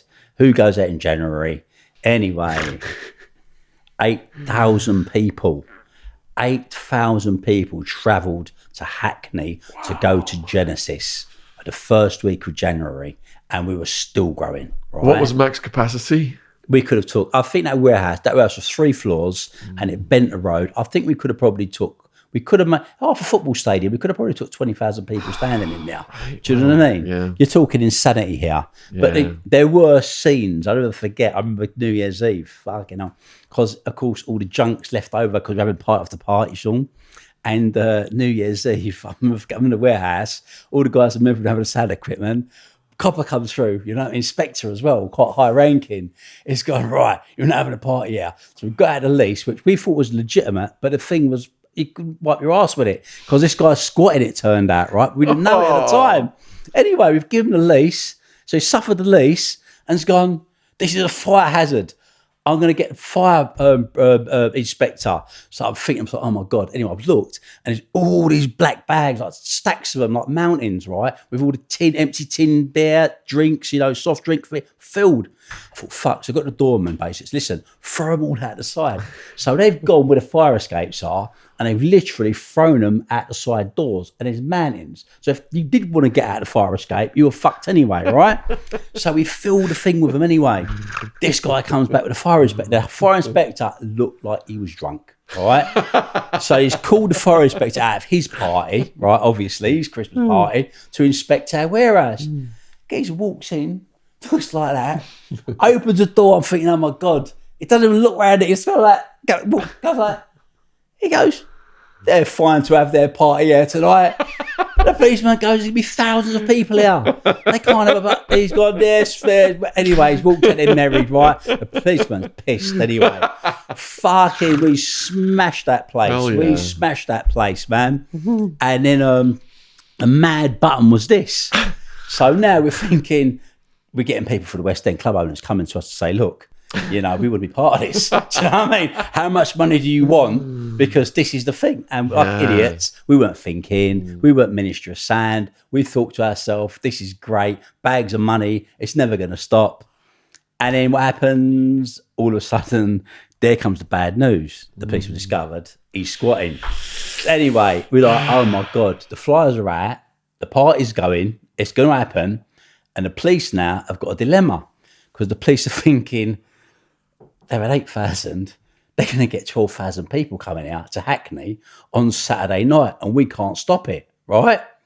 So what do? We got another warehouse last minute, right? We got some Pashraff and I've got a spare house, right? And over, I think I was over in Kennington or Bow, we got that warehouse. Anyway, we ended up with 2 police cars, one end at each side of Lee Side Road, with a flyer we got printed with the directions for the new warehouse we just broken into, with the police giving out the flyers to the ravers. So as the ravers are turning up to Leaside Road, you've got a fully dressed old Bill giving out flyers with new directions for the Genesis party, right? You couldn't have invented it, Shaun. Couldn't have invented it. Anyway, we went there. We smashed that. And I mean, we went 13 parties, 13 venues, one after the other, one after the other. And the stories were hysterical. You know, we don't have to blag. I'll never forget, Tony had a guy called John McHugh. He was U2 stage manager. How he wrote Johnny, I don't know. But he owned a company called Up Front. And I'll never forget, one day there was a party going on. I think Tony was trying to, you know, develop it. And anyway, it was hilarious. I was with Wayne and a couple of girls, and we've gone some back streets in East London. I'm dying for a piss. I've got to stop the car. I've got to piss. I'm doing a piss against the wall. I went, oi! And I thought, oi! I'm thinking it's Wayne. I'm just like ignoring him. Oi! And the voice is getting closer. All of a sudden, it's behind us. What the fuck do you want? It's a policeman. It's like, right, you're nicked. So they take me to Limehouse Police Station. And this time we're doing parties, remember? So we're quite well known. Anyway, I'm thinking, fuck. But earlier that day, we've gone to John McHugh's office in the Docklands, and John's told us about a party they're going to be doing. And he said, listen, here's my business card. He's laminated it. He said, what you do is, he said, this is the party and stuff. Use my business card as a VIP card to get in. I thought, lovely. Anyway, I'm in a police car. Wayne's looking for the window because he's seen me now going away to the police with these two girls about his car. So he's thinking, what the fuck? Anyway, he's obviously figured by following at a distance, I'm at Limehouse Police Station. So when I get to Limehouse Police Station now, quite smartly dressed, got a mobile phone. Very few people had mobile phones back then, right? So the coppers looked at me and gone, smiling, smirking. He's gone, so what you then doing? What do you think you were doing? What you did? I said, look, listen, I said, I don't know whatever I was doing. I said, I'm so sorry. I said, but there's a big problem here tonight. What do you mean problem? I said, look, I said, I'm the main engineer for U2. I said, and we're playing at Wembley. I said, and without me, I said, there is no concert. There's 80,000 tickets sold, right? I said, this is a massive problem. So he looked at me and I go, look, if you don't believe him, I said, you better phone their manager. So I've given him John's card because I know John's fucked off. He's at home. One number's in LA, the other number's at Docklands. And we know he's gone because we left him when he left, right? Anyway, so the policeman's phoning the number and I know he can get fuck all. But I've got Wayne's mobile number memorised and Wayne's seen me get nicked. So I go, you better call his mobile. Anyway, I go, what's his mobile? I said, I'll call it. He said, no, I'll call it. So, okay, here's a number. Bam, bam, bam, bam. So he's phoned it now. And I've heard a copper goes, John? I've heard a pause. Wayne's clocked and Wayne's gone, yes, hello, who's this? And he go, no, we're from Limehouse Police Station. There, I said, give me the phone. I go, John, I don't know what to do. I said, oh God, I said, Bono's going to go mad. I said, this is insane. I said, I've been arrested. He said, for urinating. I've gone, now, I know the copper should have arrested me in the first place. So I've gone, said, is it very serious, officer? I said, they want to get lawyers down here. And he's like, I go, yeah, oh God, I don't know. I said, John, I don't know. I said, we can get a legal team to come down. I said, maybe sort this thing out and stuff. We can speak to someone more superior, maybe, at Scotland Yard. And this copper's sitting there thinking, what the fuck have I just done, right? Anyway, so he's gone, I've gone, would I be in overnight? He's gone, no. Now I know I've got the fucker. So he's gone, no. Anyway, right, so I've gone, John, I said, I think it might be all right, but I'll get back to you if I need you. So I've give fucking him back the phone, right? Wayne must be laughing his bollocks off now, right? Put me downstairs in a cell with the door open. Never been in a police cell with the door open before. Anyway, all of a sudden he's come creeping downstairs. The copper, he's gone, oh, he said, so, like you do. I said, yeah. I said, you too. Of course, I'm fucking band really, really well. I said, me and Bono are like that. Do you know what I mean, right? I said, but I said, it's a big problem. I said, because, like without me, I said, there is no show. He's gone, don't worry. He said, he's always be sorted out. It won't be long. Anyway, he's creeped up. He's come back. He's gone, look, he said, they had to ask you this week. My son, he loves you too. Is there any chance of getting Bono's autograph? I goes, of course there is. Give me your address. Right. So the cousin's written his address out now, right? Anyway, he's gone back upstairs, come back there 2 minutes later and gone to me, okay, so look, go upstairs, go, you're free to go. So I've walked out, pissed myself laughing anyway, went at a mad party that night. But the blagging thing, we get it down to a T. and get into the blagging thing. Another great scenario I never forget. We've done party after party after party after party. And one particular one we had, because people were knowing about us and they wanted to start giving us keys and getting us warehouses because these were the things to go to and you felt special if you were involved. Anyway, we had an estate agent. So this estate agent now finally, right? Rephrase, we had someone that worked in an estate agent, right? He said, listen, got keys for warehouse, 500 quid, they're yours. We said, lovely. Anyway, we've gone to the warehouse in a day. It was over in Edmonton, big industrial estate. I was like, yes. So we turned up at the warehouse, looking around. It felt brilliant. So I got, okay, we've got all day to work on it because usually it's lastminute.com. Anyway, we've got to the warehouse. We started to, fix it up, clean it up. We used to throw sawdust down, but we hadn't thrown the sawdust down yet. Instead of that, this place was full of furniture. It was a storage warehouse. Like you got yellow storage now, but it was all one big space.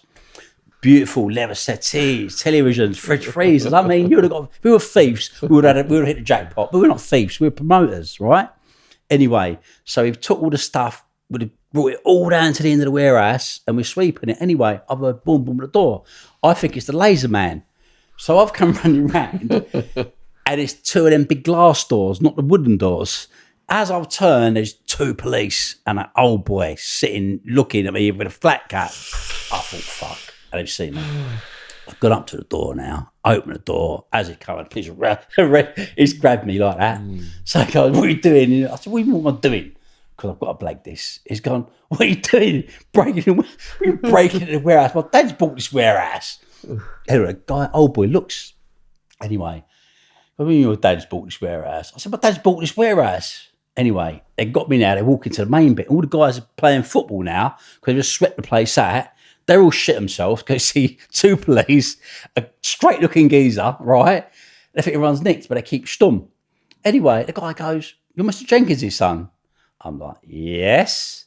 He's gone, your dad's not supposed to be in there till Monday. I said, I know. I said, but he wanted me to clean the whole place up. I said, to get it clear because he's got delivery coming. Guy goes, he said, you know what he said? He said, my son is a lazy bum. He said, he's at these flipping warehouse parties on a Saturday night. He said, he takes drugs. He said, I wish if you were my child. He said, to work now, you can't get people. So anyway, right, so I'm sitting there wanting to crack up laughing. And he's gone, the problem we've got, he said, is you tripped the silent alarm. I said, okay. I said, how did that happen? He's gone on, he's got a secret alarm that goes to the police. He said, what you've got to do is, I give him a bunch of keys. He goes, this key. So he takes me to his little room and goes there. He said, this is the code. So he writes the code down, punches it in and goes, right, what you do? He said, any more incidents? He said, there's my card, my home number. What you do is give me a call, he said, and we'll get it to the police like. So what are you saying? He said, Dad's bought the warehouse. He's going through on Monday. So I said, you talk to people. He said, of course he's supposed to be in there anyway. Let them out the door. I was like, fuck, how did I get away with that one, right? Anyway, the party's going to go. The system we had was brilliant, ingenious system. No one knew who the warehouse was. So anyway, this guy now, he's left the warehouse with the police. I'm thinking, wow, we just got away with that. Do you know what I mean? So in my head now, like we're unstoppable. Like this is the pinnacle of everything else that could ever happen. Anyway, so what we had was an ingenious method of getting the people to the parties because, of course, back then we ourselves didn't know what a warehouse was going to be until the last minute usually. So what we come up with as a method was basically we had two meeting points. The meeting points were ones we'd established, and the first was Leaside Road, quite as our first warehouse, where we got the police giving out the bloody directions, and the second one was Walthamstow Dog Track, because across the road to it, they had a massive car park. We figured most of our people are going to know Hackney, because they're coming from the West End and through the tunnel, and a lot of people who are coming from Eastern Essex will go to Walthamstow. So that was what it was. So the combination was this: we had the first mobile phones. One of our guys was at each point. He had a moped, like I was doing knowledge. He had a pager. So at both points, there were actually phone boxes not far. So what he used to do was, when we were ready and everything was all set up, lasers, the lights, and we were ready to go, we'd page him and say, right, bang, go to the phone box. He'd go to the phone box, call the mobile phone, we'd give him the directions. What he would then do is jump on his moped and carry a massive convoy with him. So if there's 100 cars, he's in front of the 100 cars and all the cars are behind him. So you've got two mopeds with trails of cars behind them, passing through. Now they could go anywhere. So by the time the police are onto this, they're at the back of that convoy. And what it does is, because you're going through different areas and you're arriving somewhere, there's no way they can assemble police in such a rapid response. So what they've got to do now is let everyone get into the warehouse, party happens, and then all they can do is naturally allow it to break itself down. Because they don't want to empty out at 3 o'clock in the morning, 2 o'clock in the morning, or evacuate you, because what happened then is you'll have 3,000, 4,000, 8,000 people walking up and down the street at night. And I'll give you a really funny story about when the police did try to trick us, right? Anyway, so that was the method we used. On this particular night, it didn't work out terribly well, because what happened was, after we created the red flag for the ball with the warehouse owner, he then was phoned by the police to tell, listen, they've tricked us. There's a massive warehouse party going on now. Anyway, they got there relatively early. The police cars were across the road. I could look from the top window. I could see the guys standing up there, furious, basically, and they're pointing. I'm thinking, wow, I'm going to get nicked here. Anyway, poor Wayne was always a sacrificial lamb. So the policeman talked to one of the security and said to security, listen, we want to have a look inside there, basically, to make sure it's not a fire risk. Anyway, so Wayne's gone, security's listened, Costa's out there, says what should we do anyway? So Wayne's gone out there, right? So they've gone to Wayne and they said to Wayne, like, listen, we want to come in now. Blah, blah, blah. Anyway, and Wayne's gone, well, it's a video shoot. Listen, forget what this is. This is bullshit. You've broken into his warehouse and we're going to arrest you right now if we can't go in there, right? So Wayne's like, fuck. So the security's come to me and got to me, like, what do we do? Because these were hard security. They go, listen, if you want us to have it with the old Bill, we'll fucking have it with him, right? And what do you want to do? And I'm thinking, wow, they got riot shields, all kinds of shit coming, right? Do we really want to have this? And they got poor Wayne's over there as well. I'm thinking, Wayne's gone, 100% gone otherwise, right? So I thought, fuck it. I was like, okay. I said, let him have a look. Anyway, coppers come in the flat cap. We looked at it. People were still coming in. There was thousands queuing up. Anyway, he's walked back out, smug, goes, right, we're sending in the thing, right, empty that warehouse. And I was like, do we, don't we, do we, don't we, do we, don't. It's gone back in. I said, listen, I'm sorry, on the mic, we've got to go. DJ just dropped Kiara, Let Me Love You for the Night. You know, that beat creeps up on you. Yeah. Their fucking place exploded. And for a minute, I forgot about poor Wayne, who was being arrested by the police and the warehouse guy. And we nearly had the fucking party of all parties. But my conscience couldn't allow me. So we let him in and I slipped through the crowd. And that was another episode of the Genesis madness, and it was like this every single week, and there were scenes. I mean, we had an incredibly strong door, a lot of those guys were former ICF, and but they would stand on properly, they'd have it with anyone, and I remember one particular one, we had this place, it was the gallery, and a lot of our doormen, they were serious guys, Colton started with us, he was one of my doormen, and a team, equal to him and above, right, and one of the doormen, particular guy, right? We had this place and it was run by these Jamaican guys and they thought they were a bit special, and all of a sudden the arguments flared up and one of them pulled a gun. He's pulled a gun. I thought, what the fuck has this guy just done, right? Does he know what he's just done, right? Anyway, Dawn was like, listen, don't worry about it. So he's gone downstairs and he's gone in the car, right? I'm thinking, this fucking guy don't go nowhere without a reason. All of a sudden, we're sitting up there, me, Wayne and Keith, talking, still quite flary. He comes back up with another doorman. He grabs 2 guns, puts one straight in the guy's head, one straight in the guy's chest. The other doorman takes the gun, sticks it in the guy's face. This Jamaican guy's got a gun pointing this way, and then you got this fucking trinity of guns, 4 guns, all pointing. You got them in the middle, right? And I'm thinking, it's like a Reservoir Dogs scene, right? And it's one trigger, one bullet, one false move. It's a bloodbath. And I'm thinking, fuck, right? How on earth is this going to de-escalate, right? But the grace of God, that did. But they were the kind of scenes we used to have at the parties. Do you know what I mean? So imagine all that. You're in the midst of doing this thing and it was a flooring of a great party and a great buzz. And then you've got all these different things. And eventually it was a problem for us because there were a few incidents, they were classify themselves as a G-force, of course, as a security firm, and they were getting lots of doors to do. Wanted to be a door, and what doors they couldn't do, they was taken over anyway, right? And all of a sudden, the police then were concerned with the parties. They were saying we were running an organised crime group and we were taking over the warehouse parties. And, you know, it was a bittersweet. You know, a guy called Ken Tapperton, years later, he was head of the play party unit. He was commander. Margaret Thatcher, you know, gave him the orders to take us down. You know, he was on a documentary not a few years ago, National Geographic, and said, listen, these guys are brilliant.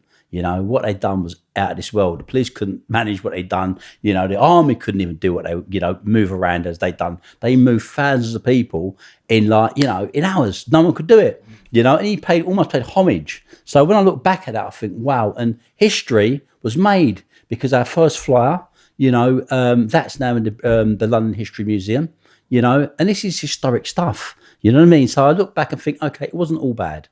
You know, we had amazing fucking parties. You know, we changed youth culture, and you know, Tony went on to his own sunrise parties. You know, that kind of took that pattern, and we, you know, had partied week after week after week after week until we ran into a constant series of raids. But that was brought down. You know, we had someone inside that was giving that information to the police, but also we had an issue that the police had a hard on for us because they thought we were more dangerous than what we were.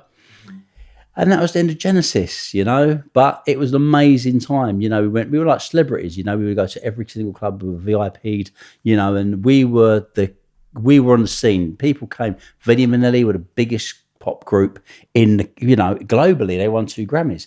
You know, they were at the parties. Boy George, you know, the amount of times you just scrape Boy George and kick him out because of the state he was in. You know what I mean? Pet Shop Boys, you know, we were the thing. Imagine being like 20-year-old kids and you're at the hub of activity. Yeah. You're at the hub of the whole scene, you know? And that was a great time. That's the only way I could describe it in youth culture. And it did unite people, Shaun, like none of us seen us ever seen.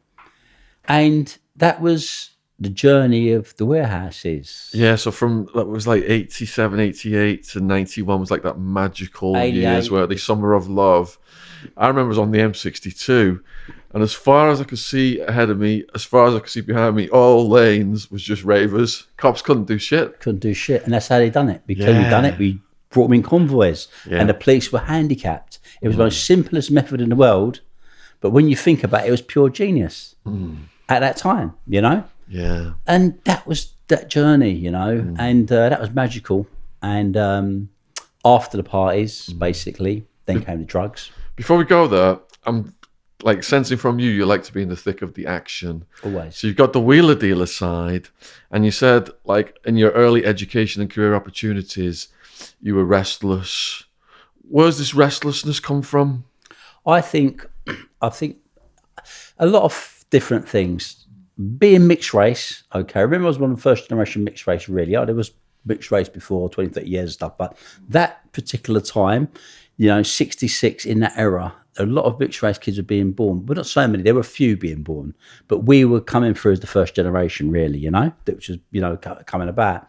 And there was a lot of identity stuff because I told you I like the, you know, the whole kind of scar scene with his madness and specials and all that kind of stuff, and there's dominantly white kids that really like that, you know. And then at the same time, you know, I fell heavily into the reggae. So there was that balance. Am I black? Am I white?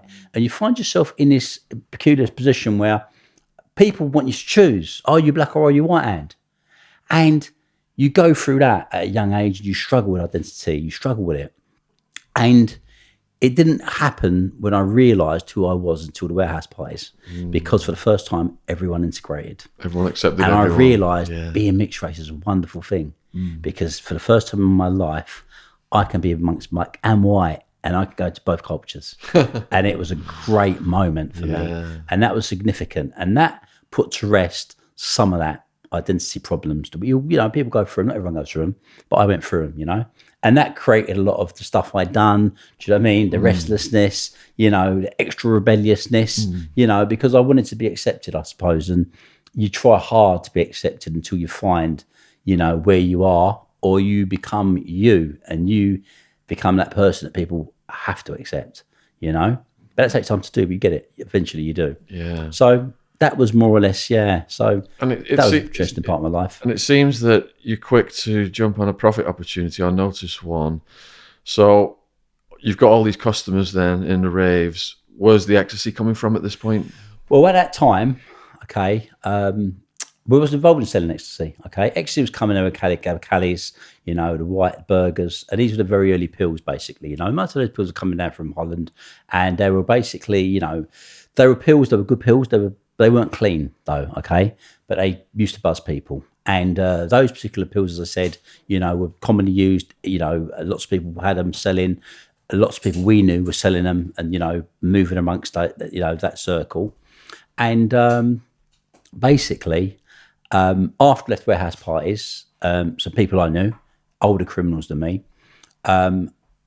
gave me a business opportunity. And the business opportunity basically was, this was the late end of 1990, and they said, look, you know, we've got a pill, basically. And the pill that we've got, basically, you know, it's put together by a top chemist, you know. There's no come down with this pill, you know, and it's a pill, basically, that's going to change the scene.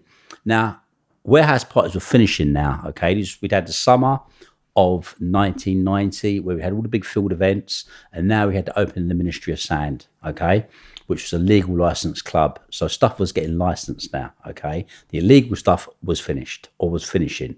The new act had been introduced into Parliament, you know what I mean, where they were going to give you prison time. If you were a promoter, they were putting out big fines.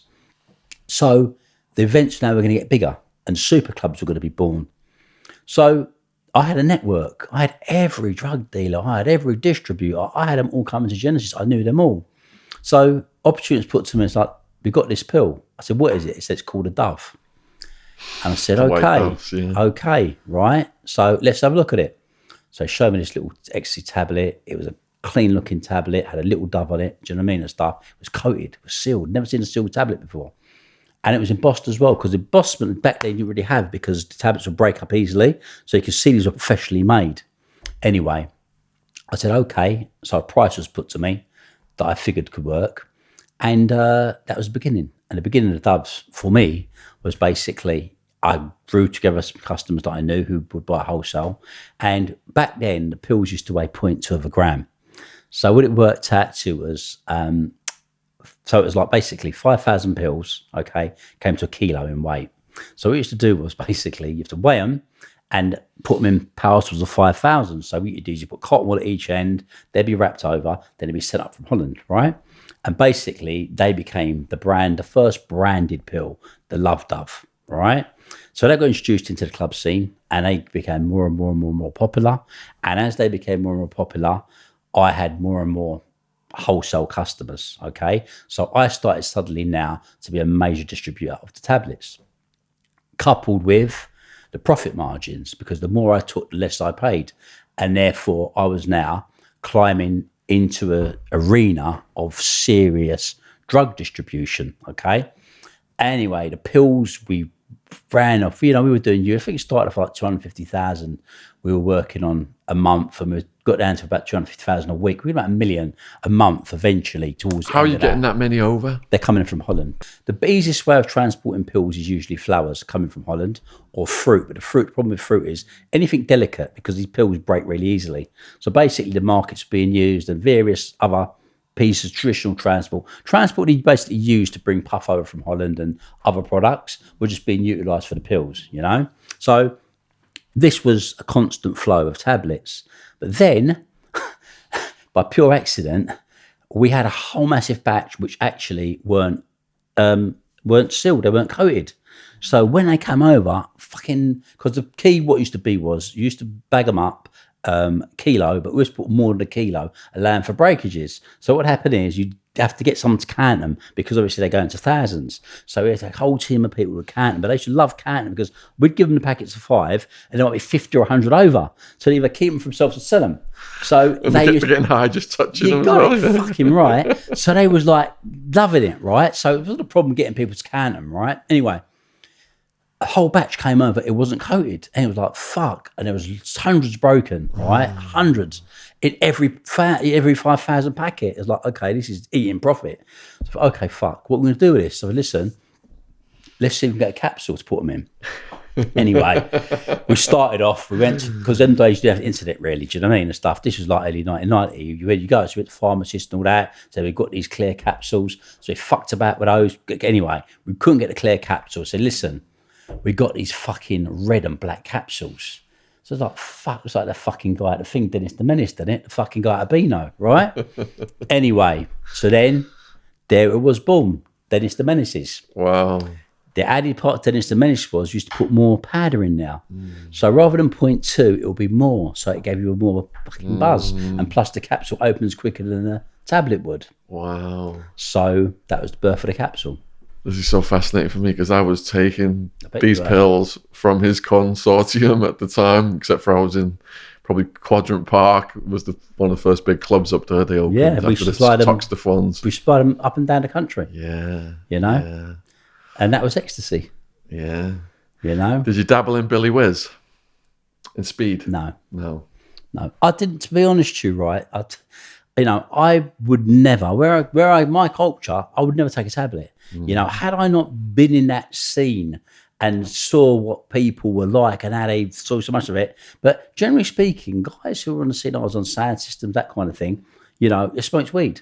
Didn't even sniff cocaine, you know, taking a tablet, you got to be crazy.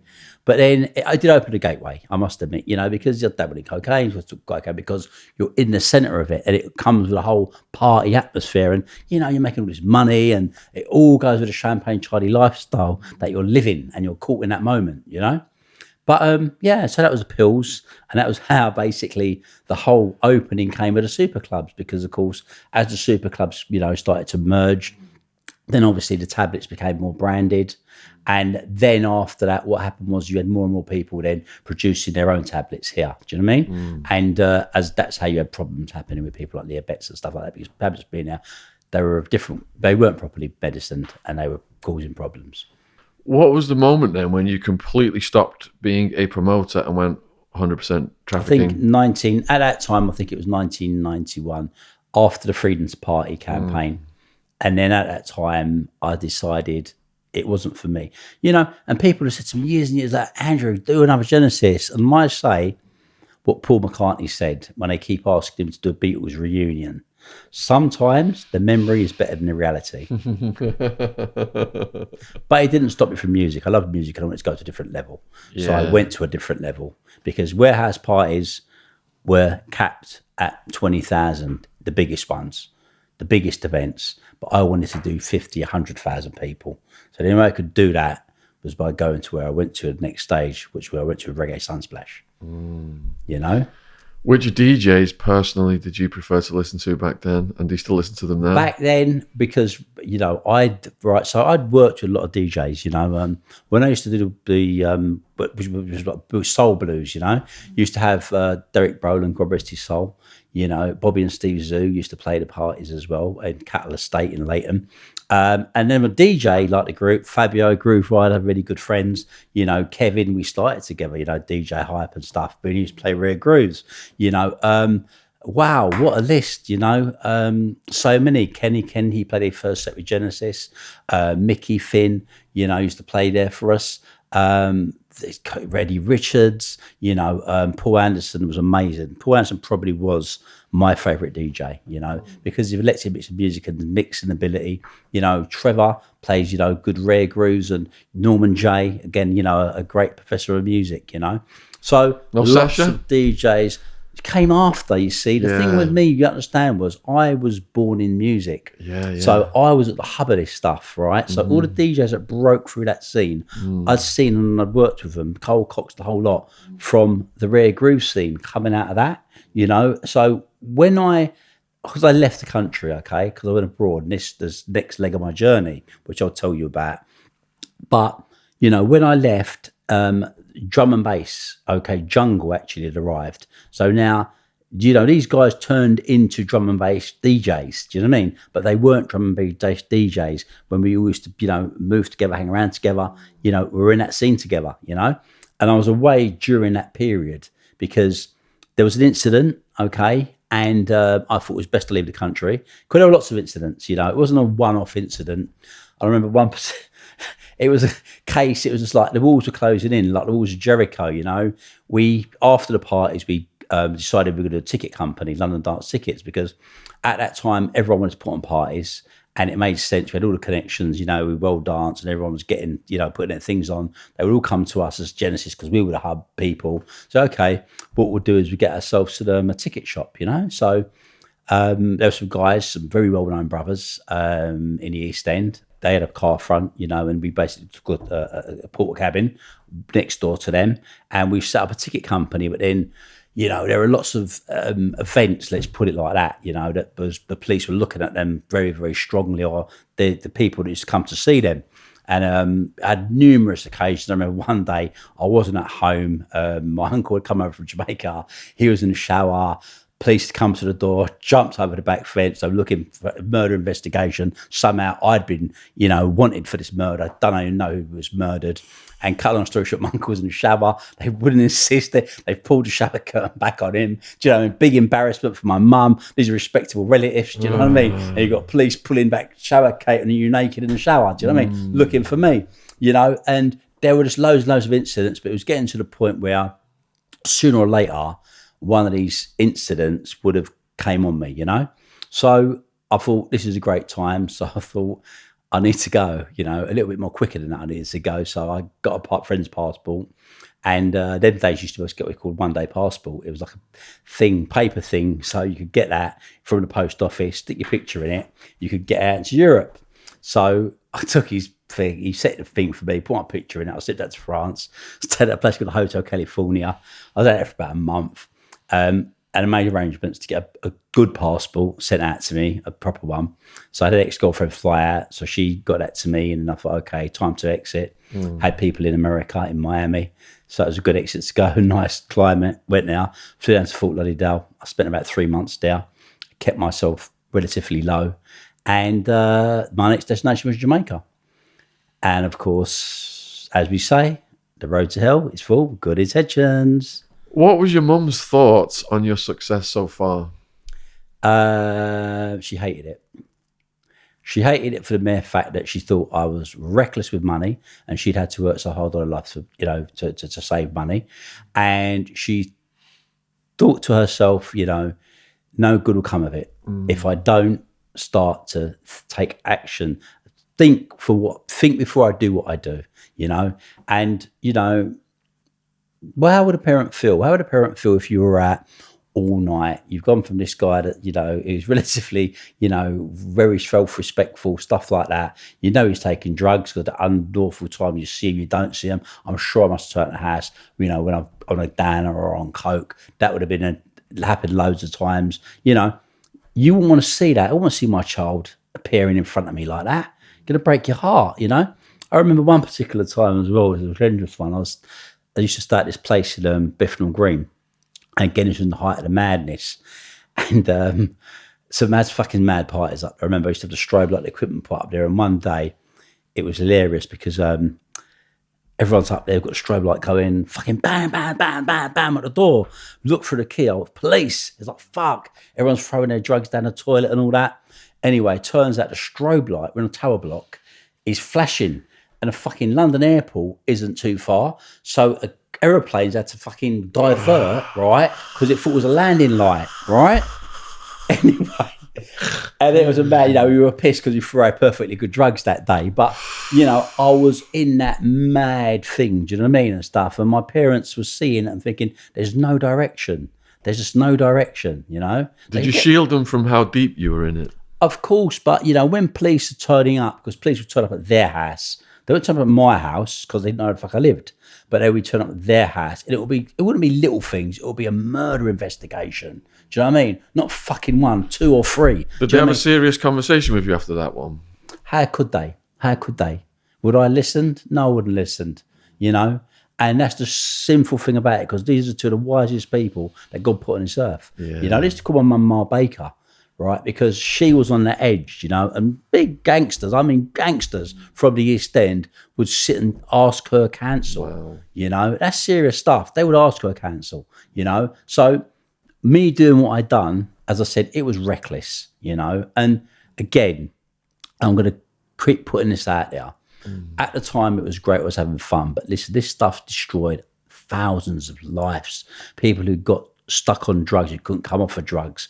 And there's a price to pay, okay? People would have OD'd, you know. People's children would have suffered because of their parents, you know, being out there, being wayward, going on a trip and never coming back from it. Because that was happened to a lot of people who were taking LSD back at that time, you know. So, again, as much as I say how great it is, I don't want to glorify this stuff, Shaun. Of course. Because this has destroyed thousands of lives. Seeing my mum fly 5,000 miles to visit me in an Arizona prison, and she's waiting outside for hours on end in the desert. They got sniffer dogs on her, patting her down, and you just see your mum crumpled over in the visitation room, her face broken. These are horrible things, brother. Horrible things. Horrible things. Horrible. Because when you don't come from that, when your parents aren't beating you or doing horrible things to you, or aren't people who are, you know, who aren't those people, your people are decent people, I'm sure. Yeah. And, you know, you put them through it. You don't think about it at the time you've done it. It's after the effects. It stays with them. They've got to carry that. You know, any woman that's given birth to a child is going to feel that. Any father that calls himself a father to a son is going to feel that, you know. And that damage stays with them, you know. And I blame my behaviour. You know, my parents, you know, they lived, you know, a good long life. But I know, you know, my last sentence broke them. I know it broke them. I saw it with my own eyes. Yeah. You know? Yeah, when my dad, at the sentencing, told the judge he'd trade places with me, I just broke down, just hearing the pain in his voice. Would have killed me, Shaun. Seriously. Yeah. Because they would have. As a parent, you would do that. You would do that, man. Come on. Do you know what I mean? My little boy, come on. I'd die for him. Do you know what I mean? You would as a parent, you know? Yeah. But as I said, you know, that's what's so important, that the journey that I've been on is to correct young people's lives from not making these mistakes. Think about your family members, for fuck's sake. Your family's the most important thing, my friend. Yeah, it is. Yeah. You know? So there was no one to put the brakes on. You're in your 20s, you're high on the lifestyle. There's no one could take you to one side, and you would, even if they did, you wouldn't listen. Wouldn't listen, because, you know, you can't put old head on young shoulders. Yeah. It's no one's been able to do it, you know? And you certainly couldn't do it with me, because I was on a journey, on a mission. And that's when we come to our next part of my journey. Jamaica. So Jamaica, my mum had done incredibly well here. You know, she had a very respectable family in Jamaica, but she had an incredibly extended family. She'd been good people, my mum and dad. They brought a lot of people here. You know, some of those people were rebels. Some of those people were respectable people, you know, and we had a great, you know, a stronghold on the island. And I went there. I knew I was secure. I knew British police could never come and get me for anything. And I knew that I was in a situation that I could potentially keep myself quiet, which I never do, but I was supposed to do, and fly under the radar for a few years, and then return to Britain. When you say British police couldn't get you, is that because there was no extradition, or because you had it locked down? Had incredible political contacts up there. You know, we had people, we had everyone from the Commissioner of Police right the way through. Wow. Do you know what I mean? It had, you know, people, you know, serious people. And, you know, it was like, it was a safe haven for me, and this is where I was supposed to stay and behave myself. And I stayed with relatives to start with, and that was good, you know, very respectable. And then they introduced me to a respectable young lady whose father was a very prominent politician, and it wasn't long before we were hanging out together. She fell pregnant, and me being me, I was out in the town, had a really good friend whose father, again, was a big politician. Me and him were hitting the town every single night. He was on a little bit of a wayward mission because he split up with his wife, and so he was kind of a bit wanting to go out in the town. I was there from London. I wanted to go out in the town, so we're hitting all the clubs basically. I would say clubs. You got dances, you got sound system thing, you got street, and you got uptown clubs. You know, so we'd hit a combination of the two. Had your music crossed over to the? Well, yeah, sound system music was sound system music. So sound system used to have sound systems who had their genres of reggae, you know what I mean? And it was dub plates, it was MCs, it was that whole base of dancehall. And these were sound systems who'd done street dances, and that was part of Jamaica. Did they have raves in Jamaica? No. Okay. No, that was too soon for them. Okay. Right? It was too soon for them, you know? Yeah. And they had some amazing parties, though, which I'll get to, which are great, right? And then you had clubs, like one particular one was called Godfathers. Anyway, that was where all the uptown people went, and it was really nice. And it was, you know, that kind of club, and we used to go there all the time. And then I remember what actually happened. We went to dance, first of all, big dance. Used to on Junction Road, and the two big sound systems play there. Super T, I think it was. Anyway, all the cars sort of park up on the side, massive sound system, huge speaker banks, and it was by there. You go to a thing called Higgler. Higgler sells like Dragon Stout, and he's got Rizzlers and all kind of stuff you buy from him. So I bought some Dragon Stouts. I'm walking back, and I thought, wow, I saw this girl. Fuck, she's amazingly beautiful. And I walked up to her, being me, thinking I was, the bee's knees. I wasn't a bad looking fella back then, Shaun. I could pull a girl, I could, throw a line out there. So I walked up to her, I said, do you want a drink? She just looked at me cold in the face, said, you look like you need one. And just turned her back on me. And it was like, wow, that is the most severe knockback I've ever had. So I walked back up to the car. I go, what's all that girl, man? He's gone, boss, that's Miss Jamaica, right? And I'm like, yeah. He's gone, that's Miss Jamaica, that's Error Quiet. She just came back from Miss World, da da da da. So I was like, all right, that's the worst thing you could have done to me, right? You just told me that. Anyway, we went out like the following week or the week after that to Godfather, which is an uptown club. And it was a great club. Do you know what I mean? It was something out of Goodfellas film. We used to go in there because he had a lot of weight, we had a lot of influence. The guys would come over the table, bring the table over, drop it by the dance floor, bottles of champagne. It was that kind of thing. Anyway, I saw Erica in there and I made B-dive for her. Convinced her and her friends to sit down. They sat down. There was an incident. They went up to go to the bathroom. Two girls flew in their seats and then came back. There was a scuffle, which I won't get too far into, but cut a long story short, me and Erica ended up getting together. And it was lovely, it was beautiful things, in our relationship. But I was me. I was a madman, a wild man. We had a beautiful son. And now Mishka also had a child for me. So I had two children at the same time. And, I was the rebel, and I tried then, though, to check myself. And I tried to myself, look, it's not going to work with Mishka. I know it's not going to work with Mishka, right? But I dearly love Erica, okay? And who wouldn't? She was Miss fucking world. Well, Miss Caribbean Queen, she came full front up. It's a beautiful woman. Not just for beauty, but she was a bit of a rebel in terms of, I was out there and I was very rebellious, and someone for the first time could, give me back as good as I got, right? So that was a challenge. And we moved. I had a place in Kingston and stuff, which was a place called Stony Hill. And then we moved to Osharis, which was by the coast. I loved it. Had a car rental business there. And I was doing other stuff, because basically from Kingston I had a car rental business and I used to bring in cars as well. So I had a car company I set up, Select Motor Vehicles, and I realised the profit margins were insane because cars at over 299cc, 3000cc, you pay 270% duty on them, right? Which is huge. So 2.5 times the value of the car they pay in duty. Anyway, I was in the office one day, which I took the office from my friend's dad, and he was a minister in government. So it was an amazing office in an amazing part of New Kingston.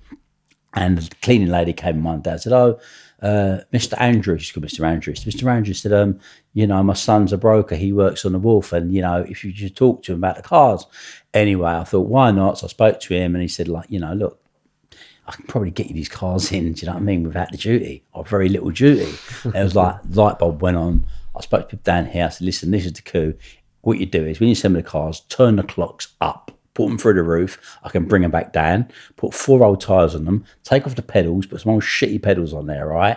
And basically do basic stuff to them that makes them look like shit. Mm-hmm. So they were then, I was buying BMWs, Mercedes, stuff like that. I had great clientele who were buying them from me, like 10, 20, 15 grand I was paying for them. I was getting like 20, 15 grand profit on them, do you know what I mean? Huge markup, right? And basically, I started to do that. So circumvent the customs, you know what I mean? And I was getting a good living from that. And I started to open a bike rental company. So I decided to get a bunch of mopeds down there. And because it's very popular, Chirias is a good place for that. And one of my friends was getting bikes. He decided to throw a few nicked ones on there, won't hurt, Sandy. And fucking first customs found them. So that was into that. Do you know what I mean? That down the car rental business, the car import business, the bike rental business. And effectively, at the same time, other stuff was going on. I had a neighbour. This guy was a complete, this guy came from Canada. alcoholic, beautiful complex, but he used to be a real nightmare. The guy was very loud and obnoxious. He'd have a drink. One drink, he was funny. 2 drinks, he was on the border. 3 drinks, you couldn't deal with this guy. He used to drive around the complex with racial abuse of people, It's a Canadian guy living in Jamaica. Like, think about this, white Canadian, right? And I'm thinking to myself, this guy, man, anyway, I got on all right with him. It's like he almost knew not to cross that line. One day he did cross the line, had an altercation. A lot was going on with me and Erica. Our relationship was a bit in the air. I got angry. I took a pickaxe handle and I weighed this guy in, and as a result of that, I ended up, everyone they were bringing flowers around for Erica. They were bringing me shit and saying, this is the greatest thing anyone's ever done. Because these are all middle-class Jamaicans living there and they don't get into that kind of stuff. And what I'd done was real downtown ghetto. I beat the guy up with a pickaxe handle, right? Anyway, cut a long story short, I knew the police, but Robbie, the local policeman, said, listen, Mr. Aaron, I said, I've got to arrest you for this. He says, because he's gone straight to the superintendent and he's gone there, he's gone there, and he's making a big scene about this, right? So anyway, I've gone and said, okay, so this, he said, but it's not a problem. So I've gone to court, fucking this guy. They've gone, okay, it's this charge. He's claimed I've done this, claimed I've done that. Wasn't a big deal. Anyway, Erica and me split up by this time, and I was asked, to reappear. Anyway, I was flying back to England, and then every fucking 2 weeks, it was like every month, I think he was sending me back to reappear. I made over a course of a year, 12 journeys. This travel journey anyway, but it was every month traveling to Jamaica. And I'm thinking to myself, at the end of this, I got there one day, I said, it's fucking, I can't settle anywhere. So I said to my solicitor, I said, look, what happens if I just plead guilty to this thing? He said, it's a fine. He said, you plead guilty. He said, it's like a minor misdemeanor. Anyway, so I've gone to court that day, come down, so, this course, malicious wounding, da-da-da-da. So I'm guilty. I plead guilty. The magistrate's like, guilty? I said, yeah, I'm pleading guilty to it. Expecting a fine, isn't it? Gone, this is a serious charge you just plead guilty to. He'd gone, remanded in custody. I thought, what did he just say? Right? What the fuck did he just say? Anyway, I'm still in shock, right? So I'm thinking, what the fuck? Anyway, so they take you down at the courthouse, right? Now, you don't go straight to jail, you go to something called lockup, because lockup and you got penitentiary. Penitentiary is the jail when you get sentenced, right? Lockup is a temporary holding space. So they took me down in a police jeep to a place called, was it Warrant Bay? Not a Bay, Warrant Bay. Anyway, so I ended up there, and this was the prison, by the way. So you understand what we're talking about. This is the cell. So the cell is the size of a regular cell, which is a very small cell. It's just newspaper on the floor. Newspaper on the floor is where you're going to sleep. There's no bed, right? And everyone's shoes are outside on the side.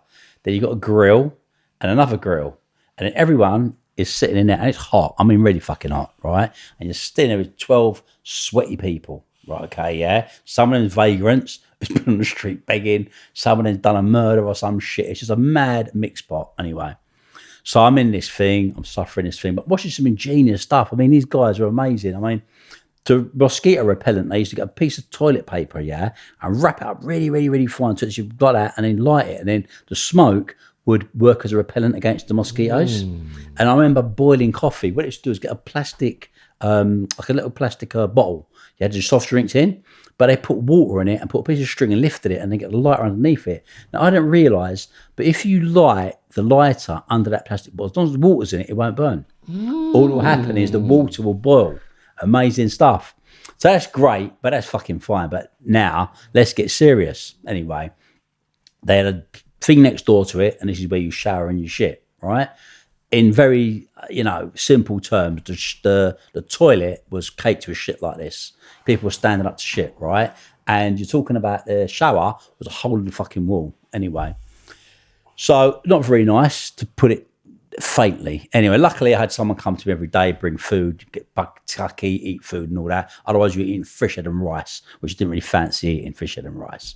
So, incident comes one day, about a week into this remand. Fucking, I come out, because they let you out for exercise, see, on the yard. They got to. They don't have to. There was an incident, I remember they kept, I think, 10 guys in a lockup in Cassava Peace, and they all suffocated to death. They forgot to feed them. They were drinking their own urine. Do you know what I mean? Like, this is this is not, human rights doesn't exist there, Shaun. You know, forget any prison anyone talks about going to. When you go to a third world jail like that, you're in fucking jail, man. Seriously. And so I've come out the cell one day. Bang, where's my trainers? Yeah, a fucking pair of these old smashed up things, no soles, no tongue and shit. What the fuck are they? Anyway, right? So I refused it. I thought, what the fuck? So I've walked out on the yard now, yeah? As I walked out the yard, there's a dread with my trainers on. Thinking, there we go. Right? Because there's no fucking way he's having my trainers. Because if he's got your trainers, he's taking everything from you if you let him take it, right? So I think, I've got to think carefully. He's a big cunt. I've got to get round him, but I've got to wait for the perfect opportunity. So anyway, I'm thinking, all right, no problem. So, all right, next move this now. I'm going to go out next day on the yard, not say a word, barefoot, but I've got my socks. So I try and pick up a couple of nice fucking rocks, man. Yeah, right? Put the thing, stuff it down my bollocks, right? So I'm lay waiting him. So when he let us out in the morning now, I'm waiting for this fucker to get in the shower. So when he goes in the shower, I cosh him up, right? Yeah? Anyway, the guard comes, right, drags me out, Englishman, brr, and they throw me in a fucking separate cell. But then I'm hearing, you fucking assaulted him. No, you got this charge. Now you've just done him, right? You could be getting 3 years for this. So I'm thinking, this is general penitentiary. This ain't nice place to end up in Spanish Town. Do you know what I mean? This is bad news. Anyway, by the grace of God, my auntie, being her, you know what I mean? She's like, right, bang. She's got a big bar there, knows a lot of people there. I don't know what happened, but cut a long story short, when I went back to court, right, I got $120,000 Jamaican fine, which is a reasonable fine, and a slap on the wrist. Wow. So it did turn out that luckily the magistrate supposedly drank in her bar. So, right. So let's just say it might have cost her a few quid, but I got out of there, yeah? To get your trainers back. Anyway, oh, fuck, we'll wear them after that, right? And that was that journey, you know, and that was Jamaica lock up, and then, you know, it made it worse. This was a fucking hilarious one. When they put me in the second cell, the guy that was in there had fucking chicken pox. He'd left, so now when I got back now, thinking, look at this, I fucking had an outbreak of chicken pox. So when you talk about double punishment, it was a double pay of punishment I got that week. Anyway, so that was the journey, right, in terms of that. And then, you know, people would try to sometimes control their behaviour, control what they do. I didn't. Went straight down to Jamaica, of course, as you expected me to do. And this time now, I was single man, and it was a different game. Because people here have been saying to me, look, you know, you've got amazing contacts in Jamaica, Andrew, right? Amazing contacts, you know, and we want to go there and work, but we can't because we all get robbed, right? You know, can it happen? I said, well, let's just find out. Did you have money salted away along the way? Or are you pissing it away, your money? All the money you made? I was making money from the cars, you know. I had a nice place out there and, you know, so I was making money. But so you always had some capital? But nothing like I started to make. Okay. Nothing like I started to make, right? Yeah. So I lived comfortably. I lived nice by any standards. Had BMWs, had nice things, you know what I mean? But it became a different beast. And that different beast was, I went back down. Someone had come to me, wanted to put something together. And I said, not a problem. Actually, it's quite funny because on a few occasions, I'm going to tell you about a few things. But on this particular one, they went down there and said, look, you know, we're going to put this move together, Andrew. Can you do it? Blah, blah, blah. Anyway, I went down, you know, had brought money down and stuff like that to arrange things. So I had an extended member of family. I said to him, look, you know, we want to get some bits and pieces. But until what it was, I said, we need to change some money into US dollars.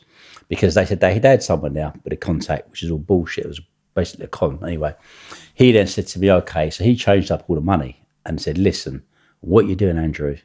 And I'm like, you know, he said, listen, Andrew, he said, you're you know, not a child. He said, right, at the end of the day, you know, your parents, he said, you know, have done a lot for me over the years, and I can't see you here doing anything, right, without at least, you know, making sure that you're all right. So he then said to me, go down to a place which is a local gambling house where another member of the extended family, who my mum knew incredibly well, my dad, and it was the same person that actually I'd seen as a child when I was at the Tate and Lyle sugar factory, throwing over the barrels of weed. Holy shit. Okay, so Recurring theme. yeah, recurring theme. So I went to see him. He had a gambling house in New Kingston, but he was the man now. He controlled it. He went back in the 70s. They had a huge, what was a legal bank. So basically they were bringing in, or they didn't all the contacts, because he was a massive smuggler. You know, he used to smuggle from Colombia, you know, Colombian gold weed down into the States. I mean, huge. Back then, like, you know, £20,000 was a lot of fucking weed, you know what I mean? And that's how he was doing it. You know, he stepped away in the after the introduction really of cocaine and the cartels came into play. He decided to move from that. So he gave up all his boats, do you know what I mean? And he kind of, you know, stepped away from that, just continued doing his weed from Jamaica, and left the cocaine business. We didn't get involved in the cocaine business in the first place, right? But we'll get back to that as well, because he had apprentices basically who were his understudies who didn't give it up, and they continued to work with the cartels, right? Anyway, he kind of said to me, look, you know, if you're going to be involved in the business, he said, I've retired from the business, but I can't let you out there without knowing that you're protected. And basically he said, look, you know, and he took me under his wing.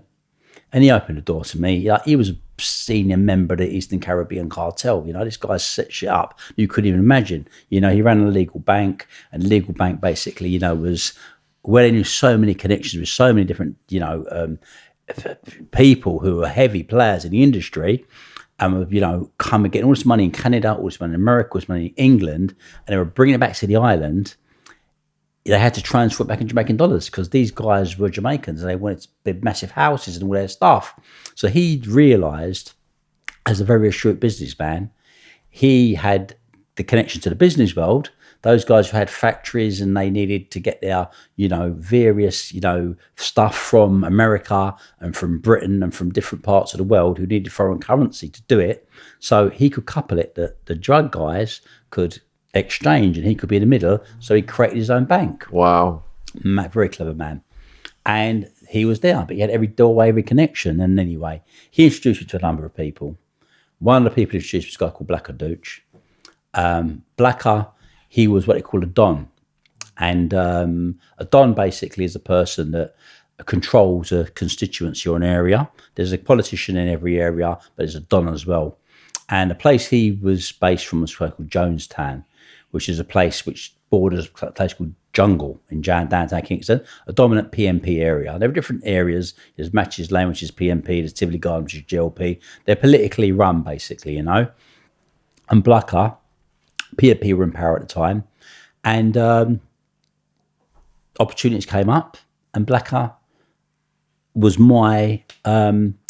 he was my guide really through it, you know. So I'll never forget when we got involved in obviously the whole concept, because we started off doing huge amounts of marijuana, and the best way to do this is by doing it first-hand experience. So it's to come down for me up in Ocherias basically, and he had two cars, a big Pajero, and he had this old like a pickup truck, you know, and in certain years, 70s, they had like a muffler. And what he never did, I forget, he came up to the house when they came down, it's like fucking early in the morning, 5 o'clock. And there was a beach at the bottom of my road, literally, where the guys used to be on the beach. They had sheds there, they get fresh fish and all that. So he came down to the bottom of the thing, picked me up, drove me down there, and picked two of these fish, these red snappers. The guys cut them open, filled them with like seasoning, you know, onions and stuff like that, wrapped them up in silver paper. So I'm sitting there thinking, he's going to throw these on the grill. Instead of that, Blacker picks them up, right, and walks them over to the fucking to the van. I'm thinking these things are going to stink by the time we get to where we're going. And he pulls out the bonnet of the car and puts the fish in the bonnet. And I'm thinking, did I just fucking see what he just done then? Is this guy for real? Anyway, so we're driving and it's a long journey because we're going to a place called St. Elizabeth, basically, right, which is on the south coast of the island. So when we're going through now, we've gone like through, you know, down Runaway Bay, gone across. Anyway, maybe, I don't know, 45 minutes, hour into the journey, he pulls off to the side of the road, hits the bonnet, takes the bonnet off and draws out these two pieces of silver paper, opens them with this fish perfectly steamed, right? Because the old muffler, the manifold in those things got hot as fuck. So what it done was it generated the heat to steam the fish. And I thought, now we're on the road. Because if this guy can improvise this, let's see where we're going to the next stop of the way. Anyway, we got into the bush base, that's what they call it. You're going deep into the thing. Arrived there, cut through off the dirt tracks, then arrived there, and that's where it was. That was the factory. So the Gandra factory, how those used to look was this basically. So obviously you'd have guys there who had weapons, because when you were setting up factory, people could come to rob you, you know? So what they'd done was this basically, they set up all these tarpaulins, bright blue tarpaulins they were, to get the heat off you. Then you had tarpaulins on the floor, and farmers did then start coming with their crocus bag, big bags like that, full of weed. So what they'd do is you'd buy all the weed, because everyone would know that you're looking to buy a volume. So, you know, you'd have maybe 20 different farmers who have got their crop and they're bringing it to you, you know, it's all dried, ready to go, but it comes as sticks and buds. That would arrive, that gets thrown in, and you got a lot of women sitting around a circle. They got these little sharp knives. They call it manicuring. So they pull off the sticks and the buds and take out the seeds, and all the buds then go into this massive tarpaulin. Then you got this massive, like the 2 bits of trail track you got for the railroad track. 2 of those leant there with a massive car jack, the old time style one. That's welded into it. Then you got the metal press. And obviously the presses are made according to what move you're going to do. So it could be circular, it could be square. Wherever you're going to hide the content, you make the press accordingly to press the weed. So basically, it was sitting there, the guys were going, dumping this press in, they're pressing the weed down. Wow. Then he's coming off of the press, guys putting in cellophane, he's then putting tape at incredible speed with it, do you know what I mean? They're loading all this stuff up, right? And literally, you know, you got someone cooking, because cooking's a big part of it.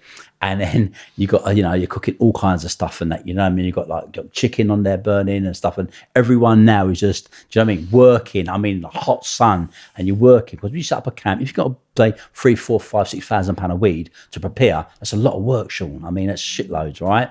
Anyway, so you get all that stuff done. When that stuff's ready now, the next leg of the journey, you've either got like an ambulance or you've got like a fucking sugarcane lorry, because sugarcane lorries carry the sugarcane as high as you can imagine. If you drop that shit at the bottom of there, yeah, right, no one's searching it, no one's pulling it off, do you know what I mean? So you used to run that down from the country to Kingston, do you know what I mean? Ambulance was the best route, because they didn't stop a fucking ambulance, right? Anyway, that gets down there. When it gets there, we used to make our own dog repellent, you know, out of pimento leaves. Used to break that down, used to cover that on it, give it another wrap.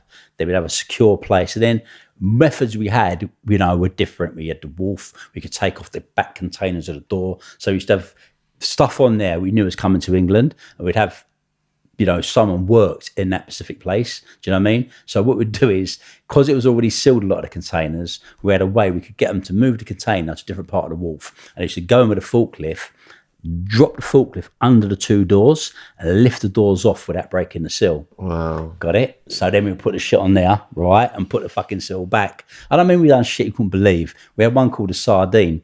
So the bottom of the container, what is, because they used to sometimes drill under the container, just to be cautious of that, right? But it was the best one to do. So we used to pull the container bottom back, basically, load it with weed. You get like thousands of pounds of weed there, right? And we used to seal back the bottom with a thing. So we put it aside. When it arrived here, like a sardine tin, when you peel it back, that's just to pull back the thing. And then we used to have the back of the false wall. We used to get the false wall. We used to go back from there, maybe 2-3 foot, because pack it with boxes, so they couldn't laser pen it. And then you get like rusty, these pot rivets, you put them in vinegar so they look rusted. If they did look at first eye inspection, I mean, if you had a method of smuggling, we found it. Do you know what I mean? And I mean, and I loved it. It was a buzz to me. It was something I wanted to do. And the more ingenious it was, and the more methods we could use to do it, the more I'd done it. Do you know what I mean? And we'd done it. We'd done huge amounts of weed. And then something happened one day. I came back to England. And you came back to England? I came back to England, because I used to fly back and forth to England, you know? Yeah. And didn't you have loads of stuff coming here. Yeah. Loads of stuff was coming here, do you know what I mean? And I had more passports than petty fucking France, do you know what I mean? Yeah. I could slip in and out as I kind of pleased, you know? And I came back once. I remember back in what was it? Yeah. This was after Sunsplash, sorry. So I'm going to late 20s by now. I'm going to get the clock on this one, yeah. Right? So basically, so we were moving forward with the weed massively, right? And then at the break point, it was a question of, I want to get back in the music industry. Because the hunger for the music industry was something I wanted to do. Anyway, the bite for us was there. And I thought, what can I do after Genesis? Because, that was the biggest thing at the time. But I remember someone saying to me, what you're doing is great, but the big boys play in the festival circuit, right? Anyway, I was like, wow, okay, so how are we going to do this? What festival is it going to be? And of course, the most obvious festival, which was the most well-renowned festival, was Reggae Sunsplash. And it came right from Jamaica. This thing had been, brought about in the 1970s. It created a tourist trade in Jamaica, because before then, during that summer, people used to go to Jamaica January, February when it wasn't too hot. Because of Sunsplash, people would go down there during the summer, they camp on the beach. That's what the camping concept came up, by the way, for the festivals, right? And it'd be a 7-day festival. And it was like, what a great festival. It came here, I think it was 97, so it came in 95, Crystal Palace, with David Rodigan brought it over with Capital Radio. And, they had it again the following year at Crystal Palace Football Stadium, Selhurst Park. Then the following year, they had a huge event at Clapham Common, which was a free event, but it had over 100,000 people. Well, 160,000 people turn up, which is the biggest festival that year in the world. And there was madness, because at the time there was a thing called steaming going on, where people would go through crowds and rip everyone's chains and just rob people. And steaming was happening on a massive scale at that event. So the government says, no fucking way, this is going to go on ever again. So they closed the doors on them, and that was the end of it. But it was the biggest reggae festival in the world. It was the biggest music festival in the world at that time. And I thought, how do I get this? And then as luck would have it, talking to a friend, he said, you know what? I think it's your uncle that owns it. I was like, what? He said, I'm pretty sure. It's like, anyway, extended family again. It was a member of extended family that, had known my parents many, many years. And ironically, I lived, when I lived in Stony Hill, next door to his huge fucking house, right? And we went down there and we spoke to him and said, is it possible we could bring it back? It's been difficult, but, it is possible, because most of the partners aren't talking. There's been situations, blah, blah, blah. And we thought, right, as a challenge, we're going for this. So amongst a small group of friends, we pulled together, you know what I mean? And we said, okay, we really want to do this stuff. But it came with a big commitment. It came with a big price tag, and it came with a fucking lot of work. Anyway, I had a very close friend. I spoke to him. He said, look, he was a jeweler. I said, I got some money. I'll get involved in it. You know what I mean? Had another friend who was involved. I had a bit of money. So, okay, let's do it. Let's just go for this thing. How much did you need? Well, the festival, when we first got involved in it, our thought was it would probably come to £500,000, but it come out over £1 million, right? So we went over double the budget, right? But that was because of the glamorousness of the event. It wasn't a fucking ordinary event, Shaun, right? So what we done was, that one, don't know when to stop. It was one of them ones. So it was obstacle after obstacle. So when we set about getting it now, we had to get all the partners to start talking to each other, and we had to put all those things into place. They thought, where the fuck could we do the event? So we then managed to put ourselves at Victoria Park, which was one of the Queen's Parks. Never had an event before there. They had one Paul Weller concert, but it wasn't really a venue for events. But it was perfectly located, do you know what I mean? So we went for it. So we, buttered up the fucking guy that was the manager there, and we started getting into this whole thing. Had offices, had a great company, and then we've gotten the legitimate appearance now. So I imagine we're sitting there every week, meetings with the inspector of the police, because he's got to sort out the policing, fire brigade, red light emergency services, ambulance brigade, licensing people, all kinds of shit you couldn't even start to imagine, right? But we're going through it and we're getting on with it, and we're doing quite well at it, right? Anyway, then we got a scenario now. We've got to get the artists, and we're really, really biting in. But the event's one thing. It's what's going on behind the scenes is another. All of a sudden, and it's just our luck, 18 months preparation going in now, suddenly there's a massive spate of shootings, right? So, and it's all dominantly in the black community. Anyway, Operation Trident Light, it's been 13 shootings in the space of like a month, right? And Sunsplash is going to be a bloodbath, because everyone's coming there to do this, right? And we're thinking, like, fucking hell, like, how on earth are we going to convince the police that this is going to be safe? Anyway, we sat down because we're going to do it, man. And remember, he said, listen, he said, there won't be trouble there. He said, you know another way, Andrew? He said, Sun Special is an event for 3 generations, grandparents, parents and children. He said, and no bad man, however they are, it's different now, but back then, right, is going to fuck around in front of their grandparents. And I'm like, what? That's not going to work. He's gone, trust me. Anyway, a lot of community work was put into it. A lot of senior guys who were the people in Jamaica, they helped negotiate and stuff down here as well, And we set about putting this thing together that we could have an event, a trouble-free event. But then, as luck would have it, we had some lunatic going around known as the nail bomber. And this fucking guy, man, was blowing up anyone that was black, fucking gay. He didn't look at what she was wearing. Do you know what I mean? This guy was, he was blowing up everyone, Indian, black, a lot, right? Anyway, he killed some people in Soho. I think he'd done a couple of nail bombs in Brixton, done another a Brick Lane. And we thought, we can control everything else, but how on earth do you control this arsehole turning up, dropping a bomb over the fence, and we've got 50,000 people in there, right? Anyway, it was like, this is the biggest headache we had to date. Anyway, I was like panicking. Luck would have it, they arrested him, right? 2 weeks for the event. So, of course, ticket sales were really shy because they were thinking, you want to go there when you've got a lunatic on a run? Anyway, it spiked, right? So we were game on. We had one other incident. Dennis Brown was one of the performers we had. They know Dennis Brown as the Crown Prince of Reggae, amazing voice, amazing talent. And he was going to appear on the bill. And unfortunately, he fucking died prior to the event. So it was like, wow. Anyway, right? So we're going to do that. Anyway, we've got all the artists from the British reggae industry, all of them, and they put together a tribute on stage for Dennis Brown. So we made up with Volume. Gregory Isaac's going to turn up, a very well-known reggae artist. Gregory had a history of letting people down, let's put it lightly. And we were very debating whether to book him in the first place. And we tried, we got him to the airport the first day before the flight.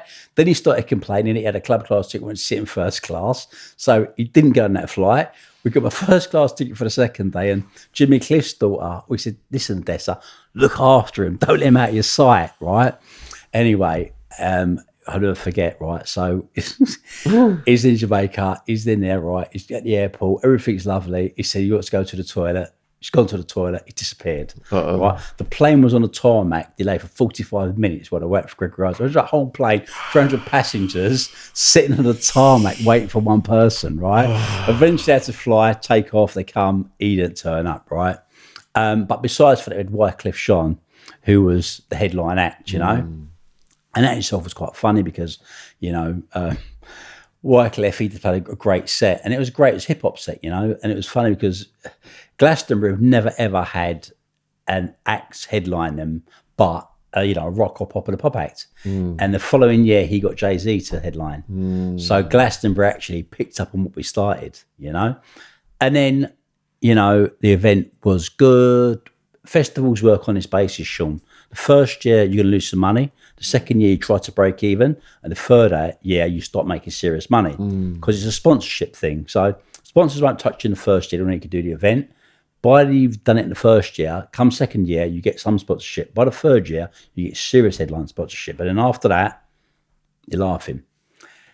So we were teed up. We'd pulled the event off, which was an incredible event. We had dropped 20, 30 tons of sand backstage, and we set up a beach. We had tropical fucking trees. We had jerk, pans cooking, all three. We had Mel B. We had every artist you could imagine, pop star. Everyone was there. Do you know what I mean?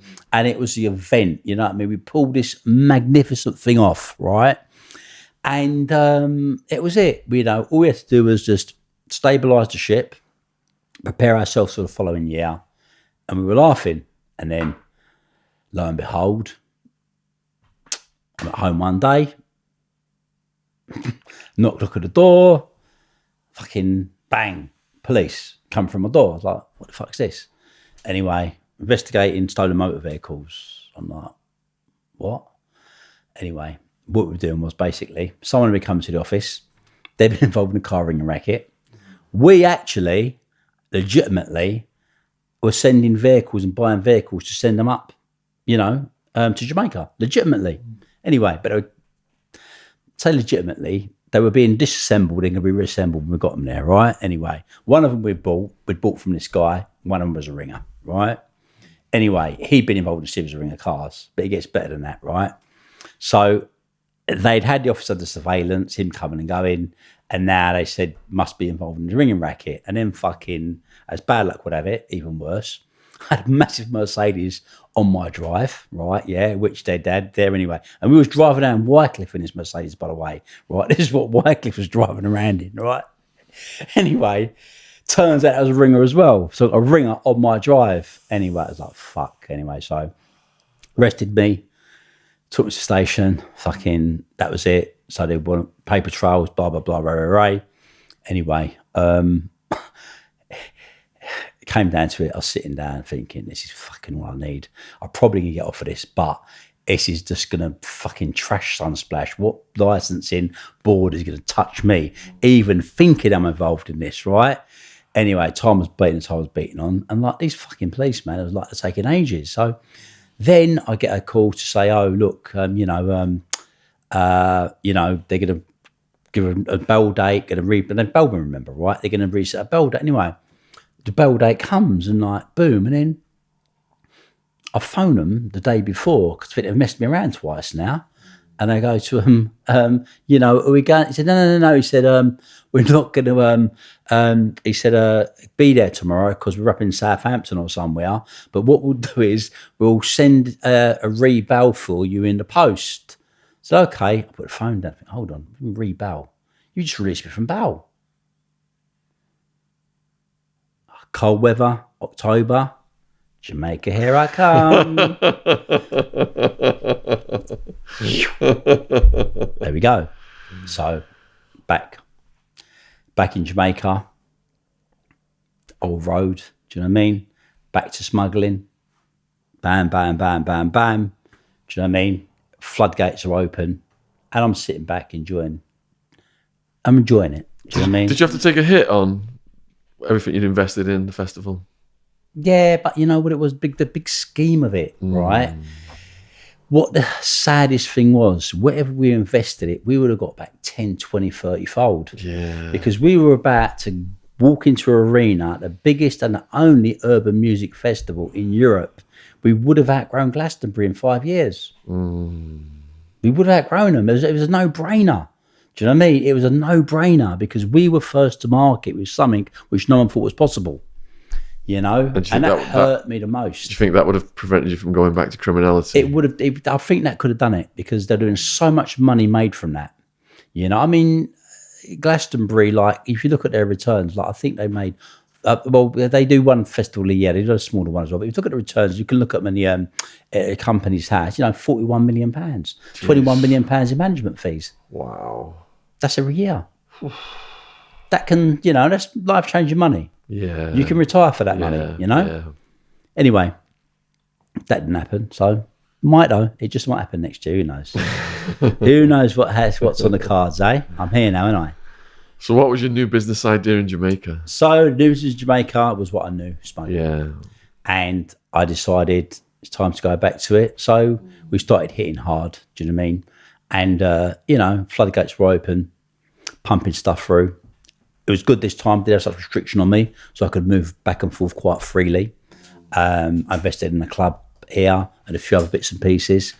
And things were balancing out. But then there was an incident. I wasn't doing so much business with Blacker, but I got a call to say, look, you better sit down to take this one. So what happened?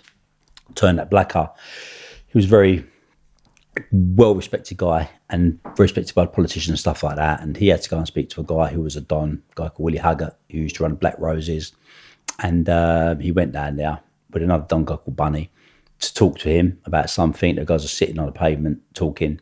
Car drove down Maxfield Avenue. 3 guys got out. They thought it was a plainclothes police car because those cars are usually white. They pulled out AK-47s and they just annihilate them with bullets. And, mass murder, basically. But they drove straight out of there. And what it told me was there was history behind it. There was a word that, you could never guarantee things, but I understand something happened with Willie involving the Colombian cartel. And, how it works in this game is that everyone has police, okay? It's what level of police you can afford to buy. So they would have had police, big police, and their big police would have said to them, there's a raid coming down. So get all the big machinery guns out of there, right?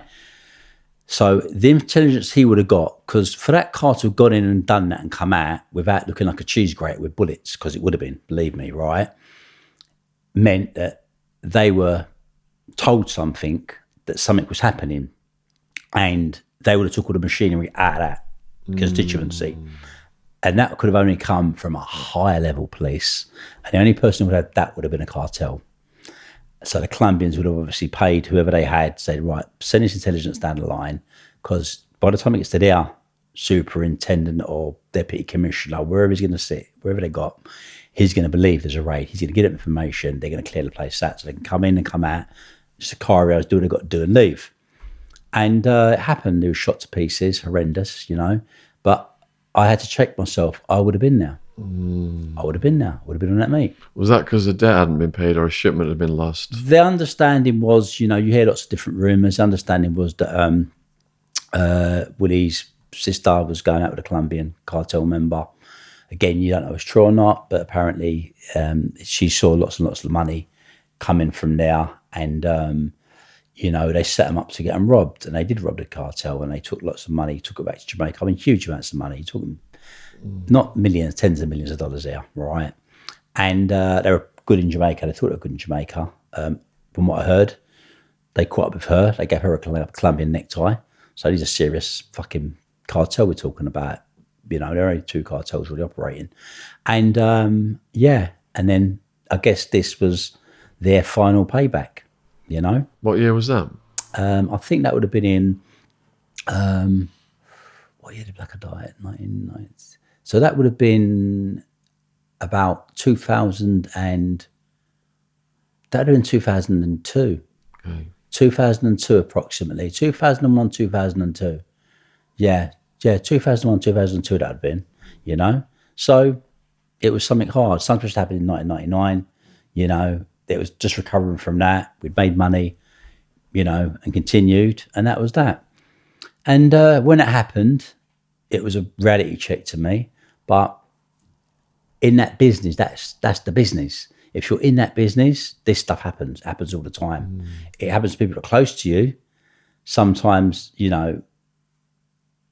it's a bit more shocking, but it happens to people every day. And there's been maybe half a dozen, maybe a dozen people who have been close to me like that, smuggling partners who have had the same fate, shot through the head, put in a boot of a car, set on fire. Do you know what I mean? I mean, horrendous deaths they were talking about, and it would have been on the cards, inevitably. Something must have happened at some point, would have happened at some point. But you continue because it's the addiction to smuggling you have. So if you were taking drugs, you can become addicted to drugs. If you smuggle drugs and you have that lifestyle, you become addicted to the lifestyle. And that's what I knew. If you can understand that, you can change. If you don't understand it, you can't change. At that time, I didn't understand it, so I couldn't change. So I kept going. But did you take any safeguards? Because my thing was, all the guys underneath me are like a shield. If any of them get hit or arrested, I'm next. So when one did get hit, I moved 100 miles away into a gated, guarded house where you couldn't even get up the street. Did you take precautions because of that? Because you could have been there. These are dons. Yeah. We ain't talking about soldiers. These are dons. Yeah. Okay. Yeah. So your preparations are already in place. Okay. That situation, it shouldn't have happened. Right. Because it shouldn't have happened. That's what I'm trying to say to you. Yeah. If someone wants to get you, okay, depends what level of ladder they're on, they can get to you. Yeah. Doesn't matter who you are. So you got to be careful not to piss those people off. The game is a game that, listen, anyone can die. Yeah. And anyone can have someone killed. Okay?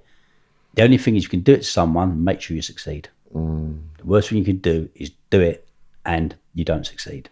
Yeah. Right?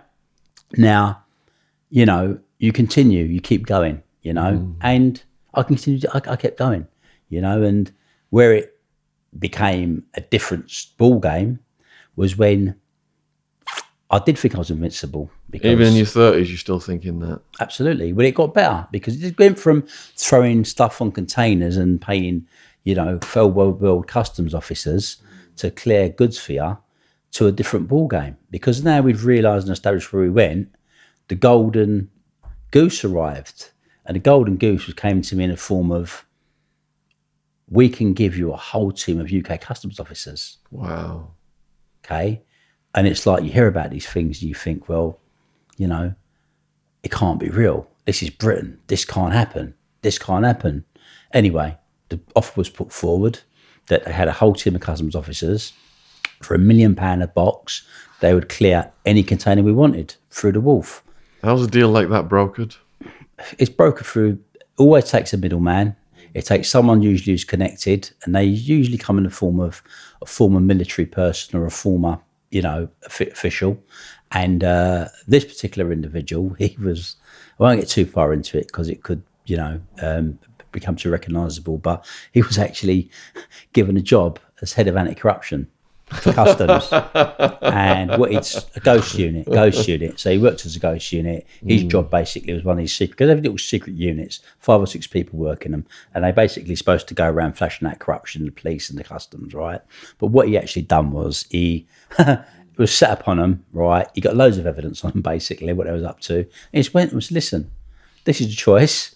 You work with me, right, or you get arrested. And like fucking match made in heaven. Wow. Yeah, simple as that. Human nature. Human nature. Greed, the beast. Yeah. Anyway, it happened. It had it. Thought, still don't trust it. But let's try it. So we arranged something. We, you know, put it on the water. Great system. The system was meticulous, you know, it added up. How does it work? Give us a container number. Coast Guard can't touch it. We'll put it on a computer. When it gets there, we'll lift it off. We'll go take it to the X-ray. X-ray system, how it works is container drops. A lorry comes beside it. It's called a boom arm X-ray. That goes over the lorry. It X-rays from the top of the container. One man sits in it. One man sits in the driver's seat. One man sits in the pavement, right? And the guy that sits in that lorry, he sees what's ever in there on his computer screen, but he doesn't take a photograph of it unless he sees something in there. So if you're sitting in there and you know what it's full of, because you're being paid, all you do is just don't press the photograph and say it's clean. Wow. And you sign a document that says it's been X-rayed, gets lifted from the wharf, puts part of the container head goes in, picks it up and drives it on. Happy days. Put what you want on as much as you want on. You know, remember a container, okay, a 40-foot container, okay, if you put in stock on there, you're talking about boxes of products, yeah? 45 boxes of product. You can get 1,050 boxes on. That's 45,000 pounds in weight. Jeez. That's 22 tons. Could you imagine loading that from beginning to end and know it can't be touched with any product you want? You go from weed to coke and your profit margin just goes whoop. You're on a different level. This is Brighty, this is Britain. Yeah. Okay? Anyway, we tried it and it fucking worked. What about the distribution end then? Did it just get wholesaled on this side? Listen, drugs is like anything else. It's all about quality, okay? If you've got quality, right, and you're putting out quality, you can sell quality. You haven't got enough hands to sell it, right? And it's all about price point, okay? You know, you can go out and you can sell fucking... You know, you can sell tenants of fivers all day long. Yeah, people are ripping your hands off, okay? So if you can come from source, let's say you're coming from source hypothetically, let's say you're coming from Colombia, okay, back then, right, okay, pasted went up. Pasted to be, this cocoa pasted was $600 a key, right? Let's just come down to, come around, you could buy coke before then at $1,200 a key out in Colombia, right? It would come across the border into Venezuela and then in Guyana, Syria, and wherever you want to take it to, right? So you could collectively buy, let's say, coke, best grade in the world, if you were dealing in coke, allegedly, at £3,000 a kilo, and that's including putting it on, right? You would sell coke down here, I don't know, £30,000 a kilo. So if you're selling it at £22,000 a kilo, people are ripping your hands off for it. Yeah. Your profit margin is still 2,000%. Wow. So how long did that go smoothly for? Well, let's put it like this. It was successful. It was running very successfully for a period of time. And then, like all things, a co-defendant of mine, you know, an associate, got greedy, got stupid. With something like that, you've got the greatest thing in the world, haven't you? Why would you do anything else? There's always someone that's going to You've fuck it got up. something that every cartel dreams about having, a door straight into this country, right? But he couldn't help himself, talks to loads of other people, loads of other things talking about, and 1, 2, 3, what happens? He's talking to the wrong person. That person under surveillance. That team of police then tap his phone. Suddenly, he's now under surveillance by a different team of law enforcement. So, how it works is intelligence, basically. I don't know if you know how intelligence works. It works on, they share certain information, some information they don't share, dependent on what it is, right? So, this particular team are awaiting a different shipment, a much smaller shipment in a different product. So, they're on him, looking for that. Then they pick up a phone tap, basically. Phone tap says, you know, it's cleared, it's on the wharf. They're thinking, what the fuck is cleared, it's on the wharf? Because this shipment's coming in 2 days. What are they talking about? So they take a team down to the wharf. They hit the wharf, basically. They're searching like fuck. They're thinking, what's going on? Nothing. And then they think, hold on, let's just, for argument's sake, check cleared containers. So they turn up, they hit a container, go into the market, 1/2 ton of premium grade cocaine drops out the back on them. Now what do you do? What do you do? Because now you've got a team of customs officers controlling that wharf. That means impossible that could have come through without them being involved. But if you now arrest those officers, what happens then? Big scandal. It's corruption, my friend. Yeah. So the guys who you want to get are going to go through the loop. And plus, these guys are handling containers. They're handling goods every single day. Every person that's been arrested because of that wharf or because of product coming through that wharf is walking up to the appeal gate and saying they're corrupt. Everybody that went not guilty at trial and had drugs coming through that pool is going to say they're corrupt, right? So that's your first problem that you're looking at. Second problem is, team, this is the bust of the century, 1/2 ton of coke. We want big fucking promotions. Anyway, so what happens is a trap's put in place. They collude together. They confront each other. Say, look, we fucking know you're at it. But the bottom line is, only way we can get this bastard is if we collude together, right? So the trap's set. Arrangements are made on the night in December. Bang. Containers arrived. These people have, what they've done is they've split the dough on the fucking wharf, taken the gear off because they know presumably we're a bit slippery. So they're thinking, won't take a fucking chance. So they get a load of wood, saw up all this wood into blocks, tape it all up, replace the gear with the wood.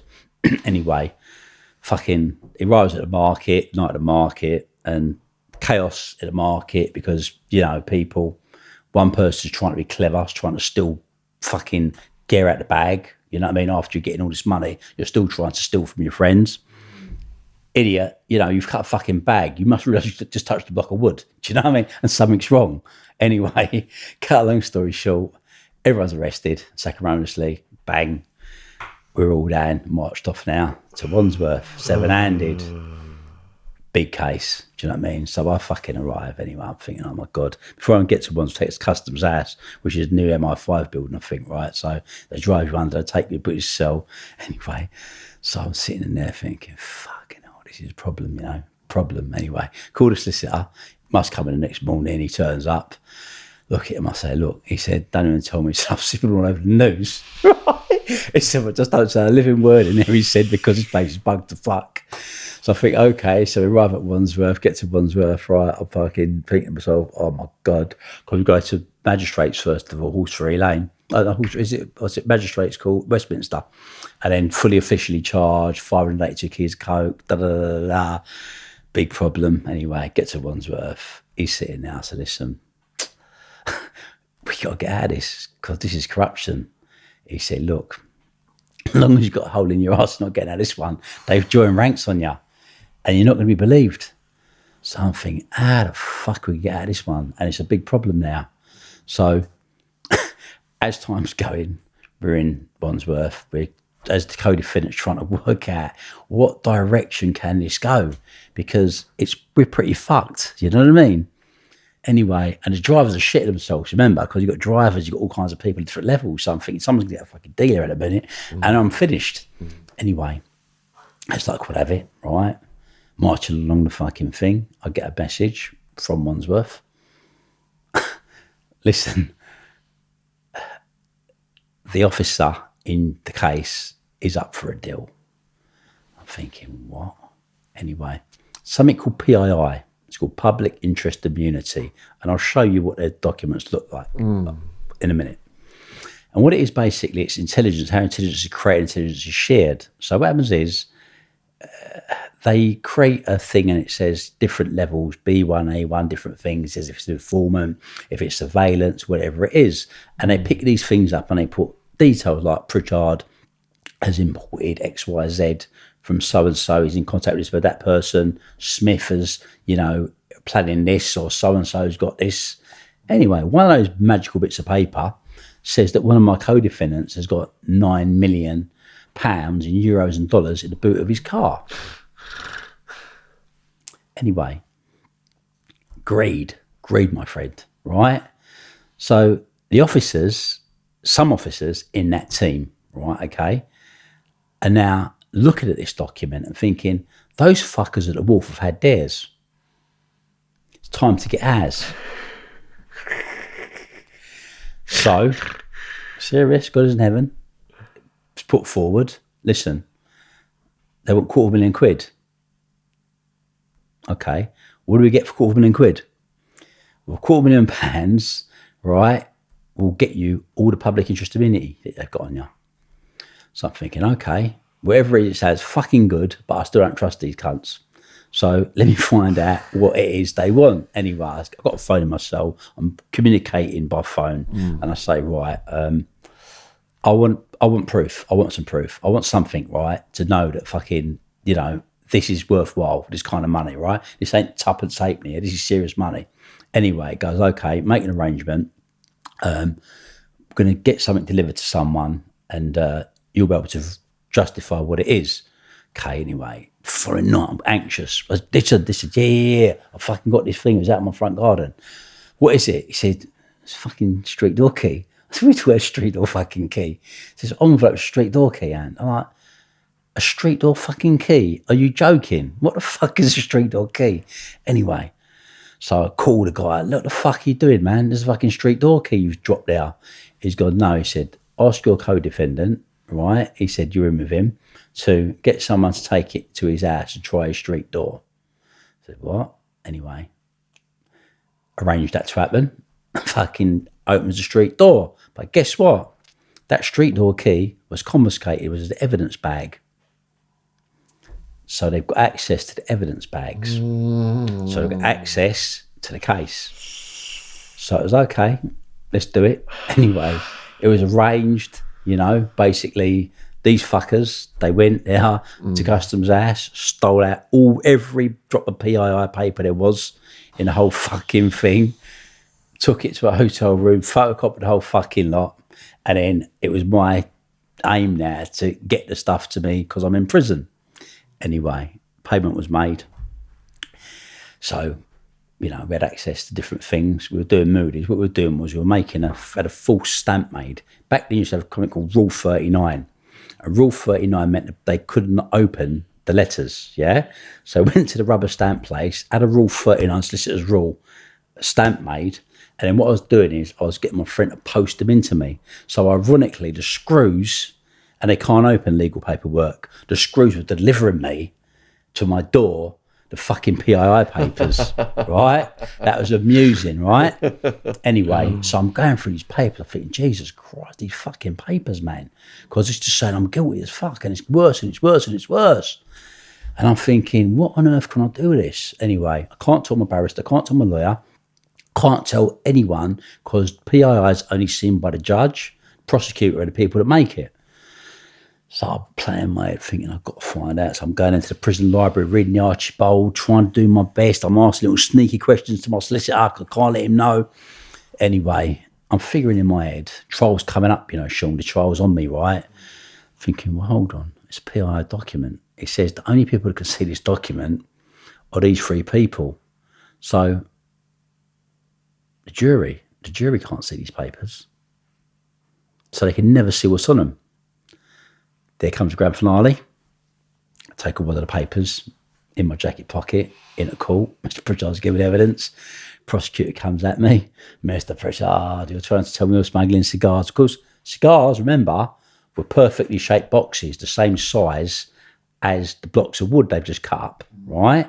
And if you've ever been to Cuba, you know what Cahibas and Monte Cristos, how those boxes are shaped. Those cigars are like £700, £800, £1,200 a box. So if you were doing dodgy stuff and you were working with corrupt customs and you were, evading duty, it's logical, except you couldn't be given £1 million. But you're given 50 grand, it's acceptable excuse. Anyway, defence, right? So prosecutors come at me. This is all cock and ball. This is scar. This is red. This. So all of a sudden, here we go. And my co-defendant, I get him to roll off all the thing about the corruption first of all. So he sets the stage, doesn't he? But he's damn beaten by the fucking judge. They're laughing at him. Anyway, so I pull out the wad of documents. I start reading. I'm saying what I read necessarily wasn't on those documents, but I'm reading to the jury. I'm looking at the documents. So I'm peeling it off, completely innocent, complete stitch up, complete corruption, blah, blah, blah. What's going on? So I take the wad.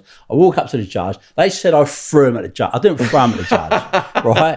I put him on his desk and they come out my hands. Anyway, he picks up his water bottle. He runs for the chambers. The screws come out. They run a jumpy, beat him to the floor, drag it out, court finished. My barrister comes downstairs. What's going on? I said, of their PII. Oh my God, where are you getting from? No, don't ask me, because he can't do anything, right? So everyone's in chaos. Call back upstairs. What's going on? Blah, blah, blah, blah. Anyway, right? I don't say a word. He goes, right, bring the jury back in. Just give it. Anyway, jury. I don't know what's going on with the jury. The jury came back in. First note to the note. What was he talking about? He says he's innocent. Can we see the documents? Judge, no, you can't see those documents. Those are not for the jury. So, prosecutor asked me another question. I say, you know the truth. The truth's on them documents. It's all there. It's in black and white. The whole case is it's all corruption. You set us up. He stops. The jury stops. The jury comes with another note. Your Honour, he's saying he's innocent, right? He says he's been set up. He said they're on their documents. Can we see the documents? Anyway, judge now, after the third time, gets fucked with a jury. So he goes, let me tell you this. He said, if you mention them documents again, you're going to be in a holding cell with him. You never say that to a jury when a man's telling you he's innocent.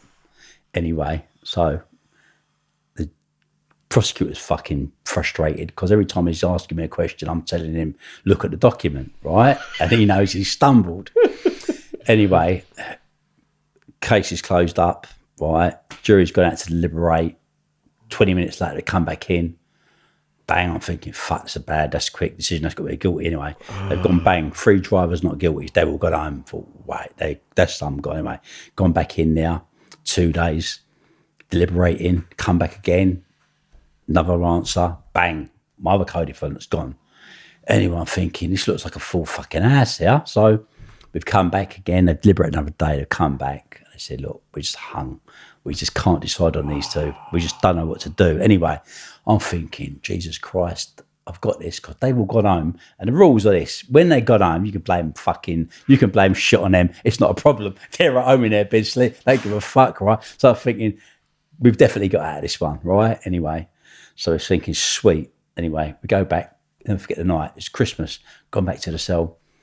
I've turned the television on. They got news at fucking 10. They got some special segment cut out about cocaine. Specifically, the segment was there, and you can see where we were going to be in that article. But then you see what's happened. They had to change it. They got some little street dealer guy that they walk around with a microphone selling a couple of grams. But the story would have been, today was the biggest drug fucking conviction of these drug barons. And I knew I was fucked as well. Was that the Donald McIntyre thing?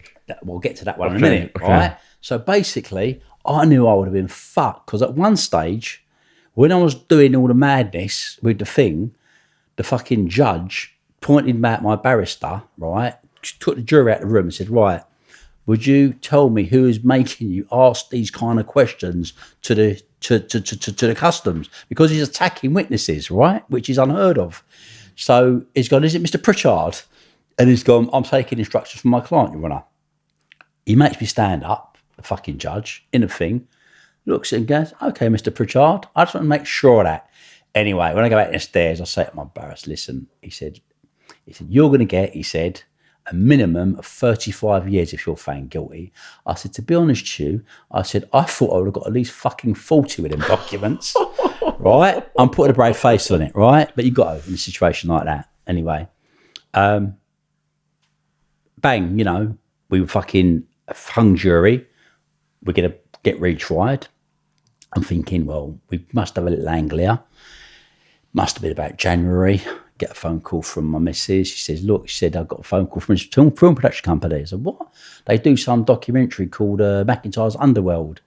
Thinking, McIntyre's Underworld? Fucking that's Donald McIntyre. This geezer, he doorstops criminals. You don't want him fishing around. But I'm thinking, hold on. He's doing a documentary on criminals and he's done an earlier series. He's expecting me to get a massive sentence and he's going to do a documentary about me. So I'm thinking, I've got a trick up my sleeve because I'm thinking they're going to cover this up now. But if I can get some exposure, if I am found guilty, I'm on there for an appeal.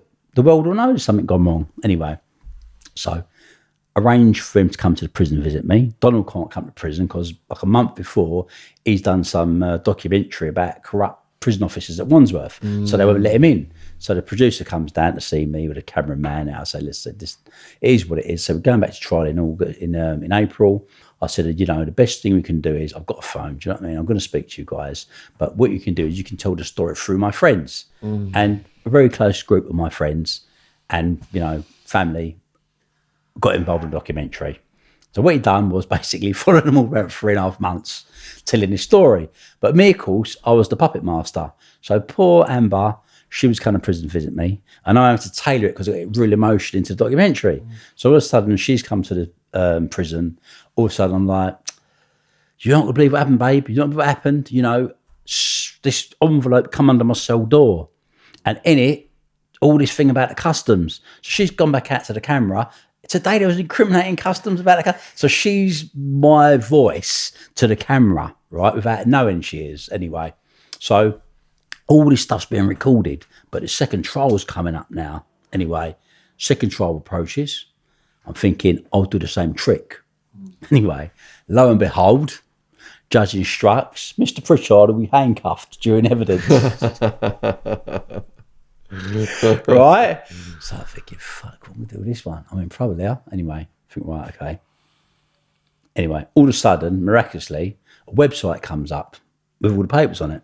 But how does it get out? So basically, my co-defendant's got to give evidence. I said, listen, when you get on that stand, you spit out the website because the website was set up in Turkey, from my understanding.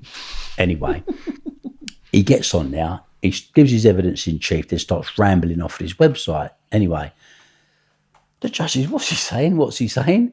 And he goes, that's the website, Your Honour, where all the corrupt customs are and all the setup and all the thing, and I'm not giving any more evidence, and walks off. The fucking jury are like on their feet. What's going on? Anyway, right?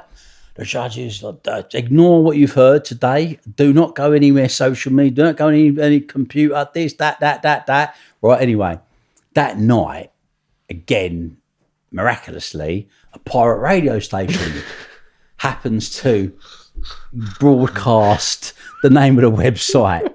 Anyway, now there's a massive problem because on the website, the PII documents are telling all the informants, because there's lots of informants involved, all their payments that's been made to them, all the undercover agents that are working in different regions, not just, England, but Colombia, Jamaica, throughout the Caribbean. And these fucking documents are a tin of worms. Now, the public's got access to them. So now they've gone mad. So they've got America involved. So the FBI are involved now because it's the internet, right? Yeah. So the fucking FBI are forced to take the website down. But they don't take the website down. They take the whole of Turkey's fucking servers down. What? To get to it. Holy shit. To get to it, right? So pandemonium happens, right? Basically, yeah. Anyway, they finally get them off of the website, but there's like 400 or 500 downloads of these documents. So they're out there now, yeah? So they're fucking, the judges like, anyway, the jury now are back to square one because the jury are like, what's he talking about? What's he talking about? He's saying that this website and he's saying there's some documents. What are they?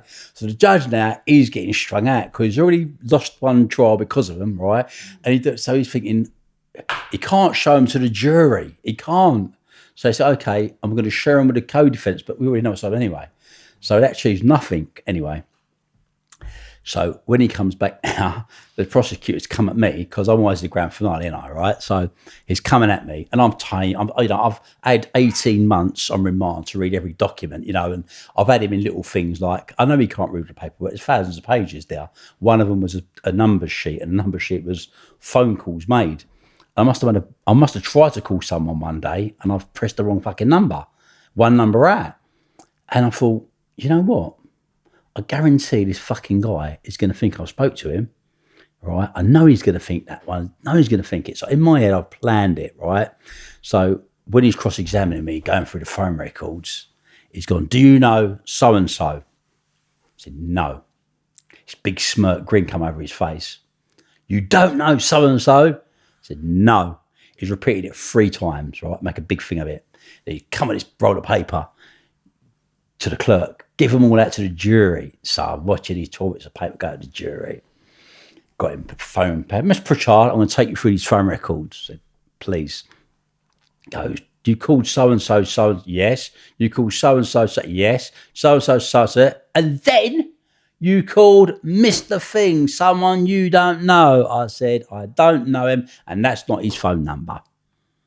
He went, oh, right. I said, that's not his phone number. That's not his phone number. Look in your own records. That's the wrong number. Number out. Oh my God, he ran back to the fucking clerk. He's pulled the bits of paper back out of the thing. And then me being me, I'm like, this is disgraceful. I said, I'm facing 35 years in prison and this man hasn't even read the evidence. This man hasn't even understood it. He's trying to say I'm contacting people that I don't even know. And this is the seriousness of what is happening. Anyway, I've done a whole grandstand on him, right? He's fucking sat down, swallowed up in the corner. Anyway, it was like that. It was the whole trial. And then in the death of it now, I saw the jury getting pissed off and getting pissed off and getting pissed off. And in the final finale is, when they were going out, right, I could see the temperament, because you pick up, because I used to do things, to read the jury. So I'd buy every single newspaper there was, Shaun. Like I'd buy the Times, the Independent. So when the jurors were coming in the morning, I'd see what paper they had, and I'd go back to the song, read it to see what the story was. So my evidence was coming related to the story or something in there that they subconsciously would have picked up. Got it? So I was feeding them inadvertently, right? Anyway, when I seen them gone out, I thought to myself, reading their body language, they ain't happy with something, right? But what is it anyway? They're out one day, they're out 2 days, they're out 3 days. Friday comes, and then all of a sudden, the prosecutor, this is his biggest case of his life, the first trial, all the television cameras out of the whole fucking lot, goes, Your Honour, he said, I won't be coming in, he said, on Monday. He said, I've got another case to try at Croydon. I thought, this is the guy's biggest case of his life. We're going home, because he would never miss this moment in a million years.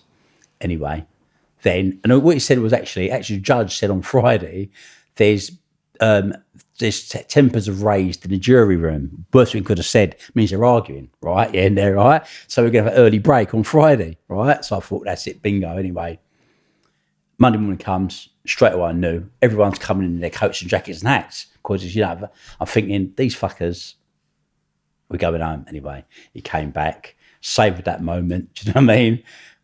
Can you get everything? No, can't, impossible. It's hung jury, drug trial, 2 juries gone home, you're out. Walked out of that day. I have Blackfriars Crown Court, Blackfriars, you know, and thought, I'm probably the luckiest man in the world, you know? And the beautiful thing was, you know, I had 7 co-defendants, everyone went home. And that's, you feel victorious. And at that point, any sensible thinking human being in their right fucking mind calls it a day. But I was an addict. I was addict without knowing I was an addict. I was addict to the game. I was addicted to the business, which people have to understand. You know, when you get involved in this game, you've got to go through some kind of treatment. You've got to go through some kind of course. You've got to understand why you become addicted. You can't just go to prison and be let out. You have to, you know, address what it is, why you've done what you've done. And on that note, right, I came out. I decided at that point I would just continue to, you know, move forward. I've done some, you know, someone we knew down in Jamaica. He was, you know, back up in business. He was one of the main guys in Shower Posse. You know, he'd just come out of jail in Brooklyn, and he opened the door for us. You know, so he started to work again, and things were going really, really well. And I decided, you know what, I'm going to actually call it a day. I'm going to retire. So I decided to move from central London. I bought a house up in Essex, and thought, yeah, you know what, I'm going to have a quiet life now, finally. Anyway, you know, that saying, road to hell, good intentions and all that. So I started to want to become a legitimate businessman. So I, you know, had a spread of businesses, doing some concert promotion. I was doing a few different things. I had a car company, you know, we collected car. I had Frank Bruno was the face of the company. Can you imagine that? Right, I had investments to the restaurant. I had loads of different businesses, you know, billboard, poster business, all kind of stuff anyway. But I was still bored. Anyway, cut long story short, as time would tally on, I thought to myself, I actually now want to have another crack at this. Do you know what I mean?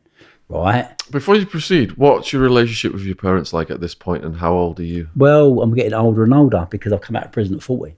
So you're 40 now. So I'm not a child anymore. And your parents must have, went through hell because of you being incarcerated. They've gone through hell, but finally in their heads, they figured, you know, you're old enough to make your own decisions now. And you've actually, and they believed I'd come out of the game. Because when I said I was stepping away and I moved to Essex and I bought my house, mortgage free, and I've done all this shit, and I think they generally thought, and I had my son, he maybe has changed. Maybe he has finally changed. He's got no reason to do it anymore. And I toyed around with it, you know what I mean? And what I done was I tried to stay on the legal track. I did. I really honestly did.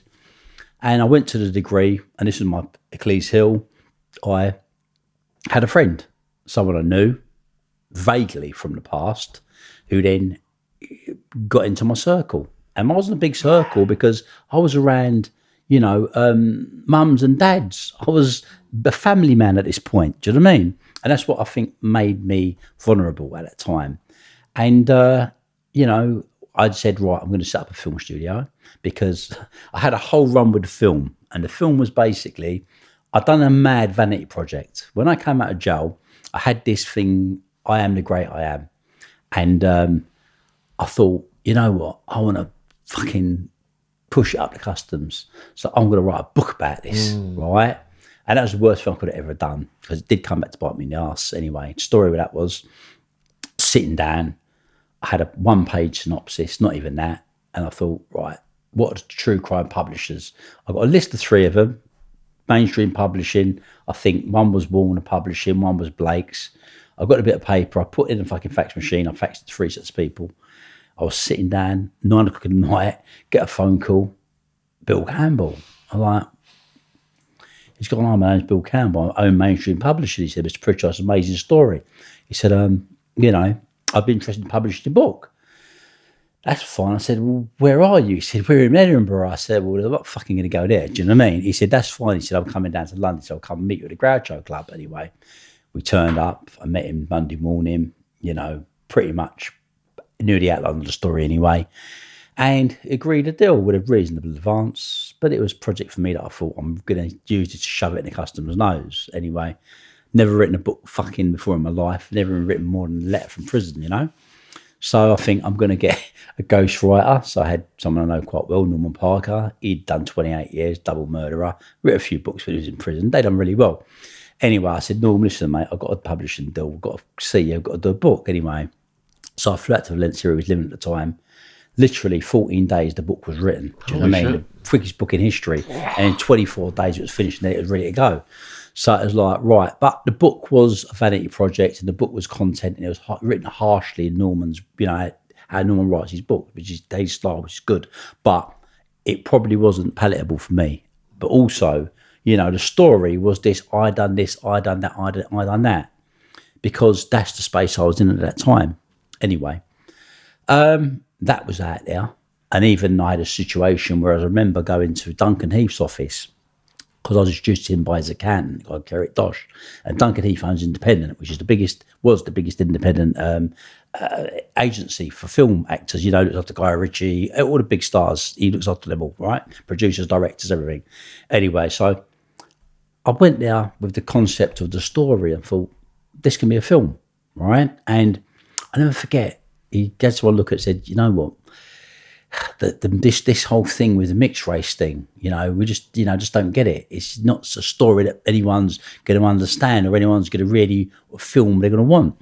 And I thought, you're saying that mixed race thing after what I've been through in my life? How many people? And I thought one day there will be a day everyone's going to get it. Everyone, right? Anyway, that was that. So I thought, fuck this, I'll do it myself. So I went about building a film studio. Okay, so I got a place in Essex. It was a Craftsman Square, but a huge green screen, had a whole area there for rehabilitation, supposedly, had a kitchen there to do cooking and recording studio. It was a massive activity hub, a huge project basically, but I like huge projects. Otherwise I get myself in trouble. Do you see what I mean? Yeah. So I've got to do things large. I can't do things small. That's just the way I am, right? Anyway, I had a guy who's living local to me, you know, had a child same age as my son. They spent a lot of time together, goals and all that. Cut long story short, he was up and down the place and put himself into trouble. Anyway, the trouble came in the way that his wife told my wife that he had some problems with some money, with some people that weren't too friendly. So I had money, do you know what I mean? I agreed, I gave him 50 grand, said, take it off your back, do you know what I mean? And get on with it. Anyway, that was there. He dragged on for months and months and months. He dripped and fed me a bit of money. But what I didn't know was happening during this period of time, he was moving from person to person, and every person he moved with was getting arrested. So the chain was quite straight, you know. I never knew this, but January of that year, his tenant, they went through the door, you know, they found like a fucking 60,000 tablets in a fucking special compartment of a sofa, and 5 keys of weed. The guy got arrested. He was on remand.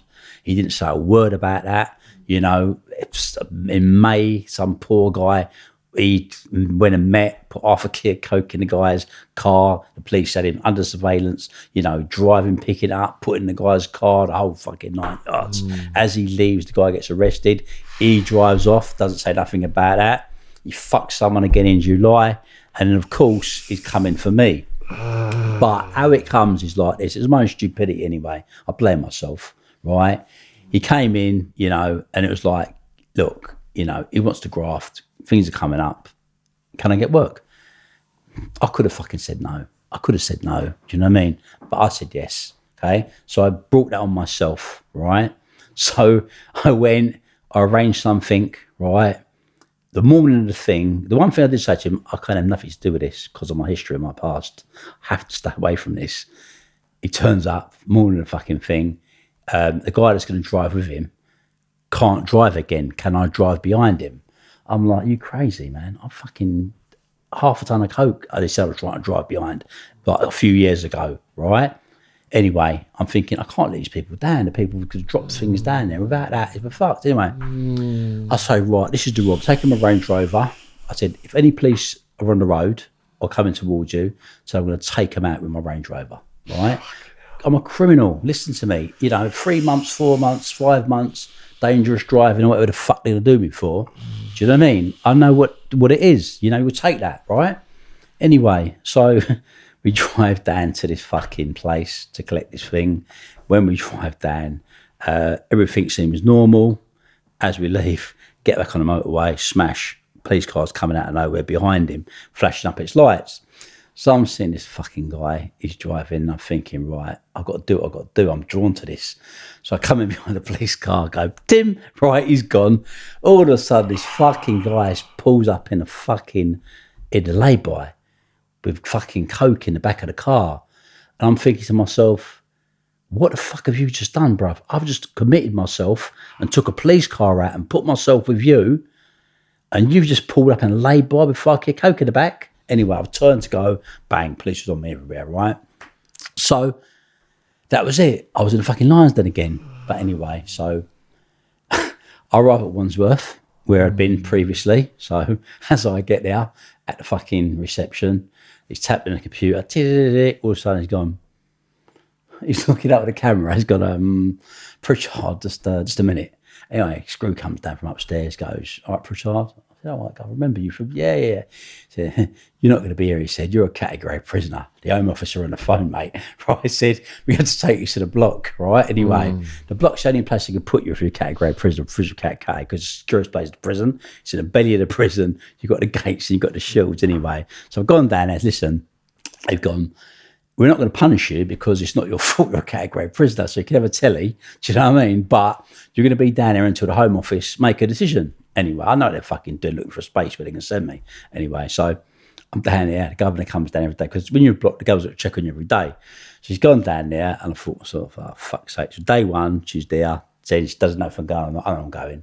So day two, I said, listen, give me a fucking pen and a paper, right? Because at the end of the day, no matter what, I'm going to put my memoirs down. Because I've got to lay down, no matter what happens, I've got the time to sit on this one. If I'm a year, I know that, right? Anyway, so that's where I'm starting. So I come for me 5 days in, say, right, Pritchard, you're on the move, yellow and fucking green suit, that's the case that they put you in. You get a double shank, so you get the handcuff goes there and there, then you get a big fucking Frankenstein handcuff to the screw, and you get 3 of them anyway. So they take you in a special ACAT van, you know what I mean, no stopping for fucking traffic lights, right? And I'm at Belmarsh anyway. So I get a Belmarsh, land me on the freeze anyway. I drop in there. I'm next door to a geezer who's been arrested for the, it's not even funny, the guy, the PC Blakelock, the policeman that got his head chopped off in Broadwater Farm. They arrested the guy for it, basically, all these years later, you know? So he's got fucking paperwork, like literally fire hazard, just paperwork up to the ceiling, do you know what I mean? You've got like 20, 30 years of paperwork there, right? Anyway, so I'm on the thing, so I'm in there. I was like, well, okay, right, I'm going to bite it down, see how it goes, and hopefully I'll get to speak to this fucking fella and we can get something going. Anyway, they called me the first sort of like court date, but of course, because I'm a cat in prison, they don't want to move me, did they? So they say, okay, you do the video link for a charge. So, okay, so I go to this fucking room, sitting in a room, I've got the television on, they got this fucking thing, they're from wherever they are, Southwark. So I see him in the back of the dock, right? So when the prosecutor's starting, he's reading out all these chuckles. I don't know all these people got arrested. I don't know about any of this, right, at this time. And he's peeling off of you, Mr. Middleton, and you got this, and you got that, and he got all this. I'm saying, what the fuck? Anyway, he's at the back, and he goes, Mr. He says, he's saying that he's, was driving, did the drugs, but he's saying that he's under duress. Anyway, I'm not clocking this because this is a friend as far as I'm concerned at the time. Anyway, barrister switches the thing off, goes, this is tricky, isn't it? I said, what do you mean tricky? He's saying he's under duress. I said, no, not me, come on. I said, this is one of them names that's peeled off. I said, obviously, he's going to throw one of them in the mix. I said, and, that's how it's going to work. Anyway, so be very careful. Anyway, so I'm thinking nothing of it. All of a sudden, sitting there, no contact with him, right? miraculously, he bounces into Belmarsh, right? So he bounces to Belmarsh. I see him. I'm going for dinner. What? Anyway, listen, I said, we've got to talk. We have to talk. Anyway, so he comes out in the yard with me. So we're down on the yard. I'm like, right, so what's the coup then? You're going to go and duress. So obviously, what you're going to do, throw it on one of these or make a story up, which turn and say that people had it on you, and we'll say, you know, I'll say, well, if anything, I thought it was a bit of money going down on, and what I've tried to do is I thought we were going to get robbed. So, you know, I'm ready for the story, and we're going to get off of this if we do it right. Anyway, he's gone, no, what if I just say, I got them from you, and you made me drive? I said, are you fucking mad? I said, are you fucking mad? Right? Anyway, I lose my temper on the yard. Anyway, I nearly clubber him, but the screw's there and people are like, whoa. Anyway, so they turn him onto the wing. Anyway, I'm thinking, this cunt's going to fuck me royally here. Why did he not take off when you bumped the cops? Was he working with them? You know what? To this day, I don't know. You could either be completely fucking stupid, right, and be a police magnet and you're just getting people arrested, or you're working with them. But it made no fucking sense. After seeing me do that, the first thing you do is put your foot down and you fucking throw the gear, right? And then let them chase you. Do you know what I mean? Right? So to this day, I just cannot, for love nor money, think what any human being would do that to another human being. Do you know what I mean? Anyway, so I'm sitting there. Anyway, he's in Belmarsh. All of a sudden, fucking, the bell goes. What's happened? He's fucking, I see him with two screws. Apparently someone's grabbed him and tried to put him in a cell, cut his throat. Tried to, apparently, but he's hit the bell anyway. I'm thinking, whether it's true or a lie, I don't know, but it looks terrible on me now. It looks like I've got people doing hits on him. Anyway, they take him off, they put him in protective, they put him on but 4 basically, right? So they've got him over there. Anyway, so I'm thinking, oh, mate, I don't need this because it's getting worse and worse. The security level of me is, I'm a category A prisoner. It's getting worse by the minute, right? Anyway, he has some incidents. Some cleaner pisses through the side of the cell door when he's in the cell. Someone says he's going to do things in his food. So now he won't come down and get the food because he's getting done as he comes off the thing, even though they're letting him out on the numbers on his own, right? So eventually the security's like, it's not a fucking hotel. We're not carrying food to his cell. If he don't know he's going to fucking starve. This is Belmarsh. Anyway, eventually then he disappears out of prison, right? So, but lo and behold, 2 things happen prior to that. When I'm trying to get in conversation with him, we're doing the fucking notes, you know what I mean? Is that how's he going to play it, what he's going to say? And I think, I don't trust this way this guy's going on. So I go to my guy next door and say, listen, do me a favour. I said, I don't really trust my co-defendant, you know. I said, write this out for me, please. I don't have this in my handwriting. So he writes it down. So I push this through the side of his cell door. I said, listen, that's a good script. We can run with that, right? And I was like, yeah. Anyway, I forgot about that. Anyway, he's shipped out. He's gone somewhere. So anyway, now, we're coming now to the court case. So the court case has arrived. Anyway, 2 of his other cases are gone. They've disappeared. Their poor tenant now, he's fucked, you know, I don't know what's that, 10 years or something, and another drama, that's gone, but he's got me and Middleton. The guy is fucked in May, and there's me, the finale. Anyway, so we're like, he's gone and he's doing his grandstand. First thing he comes out with his barrister, Mr. Pritchard, notorious drug smuggler, he's written a book, here it is, da-da-da-da. So that's my bad character fucking gone, right? Introduced straight away from day one. But I thought it might have happened, but it's one of them things. But I think, I'm going to fuck you, little bastard. You carry on, right? Because they're giving us disclosure now about all these people who've been getting arrested. But he doesn't know we're getting disclosure. The prosecution's got to give that to you, right? So we're going to tee him up anyway. So as we're rolling now, right, we're getting into the good bit, right? So what he's done is now, he's got up on the stand, right? Then my barrister's coming at him and gone to him, hold on, so you're saying he's done this and this, but you're his friend. So why would he have an address? And furthermore, you could get drugs anywhere. Why did you try to go and get drugs? You've got all these people arrested. So he stopped batting him. All of a sudden, it goes to him, my barrister told me, he said, are you a participating informant? It holds his heart, right? I go, and does a moody, throws a mini heart attack. You know, just like, what the fuck? They take him down to the cell, right? They don't call ambulance, they call a doctor, right? They keep him in the break over the fucking... over the 2 days, right? It gets back to Belmarsh anyway, right? But he's on a different wing. So then I get a fucking screw comes up. He goes, look, he said, we've got a call from his missus. His missus reckons that they just want to know if she's worried for his safety. That's all bullshit, I said. Right, anyway, they've got a police car outside her house. How bad is that? Police car outside her house. A woman and a fucking child. Am I going to do that? Do you know what I mean? Anyway, so cut a long story short, that happens, right? So it's making it really fucking bad for me. But come on, do you know what I mean? Call the kettle black and all that. Do you know what I mean? I'm hardly strange after to controversy, right? So I thought, okay, we go back now. When we go back now for the finale, he's got to give evidence. It's fucking my barrister is about to open him up now because remember he started to open up on a Friday.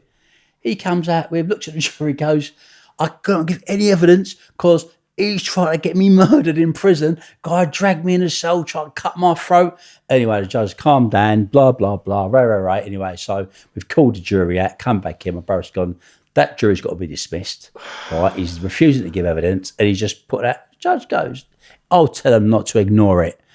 And I thought, you just poisoned the jury. Right? Anyway, so I'm thinking, oh, fuck. Anyway, so me being me, got to think on my toes. So they've got this whole war fit for me of the Joker, because I got this name of Joker, people knew it was Joker. And what I used to do was basically, he came about the days of the warehouse parties when I used to do tricks on people and all that. And then after I was very good at getting out of situations, and the Joker's the wild card. But what they were saying was that people didn't use my name because my mentor, he taught me an amazing thing, and I used to have certain rules, and he taught me the golden rules of smuggling. And one of them, he said, Andrew, you never trust the 3 T's. Telegraph, telephone, or tell a woman. Right? So the telegraph was a modern day text, and it's true because you see texts, everyone will text, meet you there, you're reading them out in court. Telephone, the wiretaps, the bugs, all the shit that goes with it, right? And tell a woman, well, generally tell any fucking one, it's not their business, do you know what I mean? So what was happening was, during the case, by the way, his barrister's reading parts of the book out as well, by the way, to the jury. Yeah, but the jury's finding it more funny than incriminating, right? So anyway, so we've got the bounce back. So we've gone back in now. All of a sudden, right? I've done my thing. They thought it's more fit the Joker. So the fucking a risky card I was playing now because the card was found in the car, and I'm thinking, why is a card in the car? So when he's asking me, he goes, well, why would you have a card in the car? Is it not true that you're identified in the criminal underworld as a Joker and people don't, you told them not to use your name? They simply identify you by giving a playing card to an associate. And they're talking proper James fucking Bond, Batman and Robin shit, right? Anyway, I goes, I have the Joker card, I says, because like anything, it's a wild card. It's my lucky card. People have lucky card. People have lucky fucking rabbit's fucking foot. People have lucky charms. So he goes to me, Mr. Pritchard, well, it looks like you ran out of luck, he said, because you're here today. So where's your playing card, your lucky card? And I sat down there and I smiled at the fucker. I pulled up my shoe, lifted my shoe, give him a card. Because I learned early doors, never ask a question to what you don't know the answer to. And every barrister's taught that, right? The first thing they said is never ever ask a question unless you know the answer. And that's why when you're in the dock, you try to take them off in avenues that you know they're going to try to go in because they think they're intelligent than you. And once you take them down those roads, you've studied them. Anyway, so that was one of the flash moments. Anyway, hung jury. I thought, wow, I've done it again. And the old boy got hung jury as well. So I'm thinking, well, that's me now. I'm going to get a hung jury. This is it. Fucking, I'm home, gone. Anyway, I'm sitting in Belmarsh. Everything's good. Anyway, during this period of time in Belmarsh now, he's gone because he's been sentenced. They took him to Chalmers for a soft nick. His old soulmate comes up to me and goes, I found this, right? Oh, sorry, I forgot to happen in the court. Listen to this. So in the court, his barrister, right? This is a real move. I predicted this one. She's gone, I've seen her pull out this bit of paper and give it to the judge, right? And she's gone, Mr. Pritchard, you have coerced his defence. You've tried to tailor his defence. You tried to say that. I said, what are you talking about? She's gone, does this ring a bell? And she showed me a letter. I said, no. She's gone, this letter you wrote. No, I didn't write that letter. What is it? So she's looking there, and the judge is like, what is it? Anyway, the judge's got a copy of this, by the way, right? I've gone, hold on. What's the letter? Let me see the letter, right? So now she's trying, so I'm struggling with a letter with her, right? I go, look at this geezer. I said, that's not my handwriting. That's not a fucking letter. So he's trying to set me up, isn't he, right? So the jury's like, oh. Anyway, right? That was another classic moment. She had to sit the fuck down because she couldn't answer any more questions after that embarrassing moment.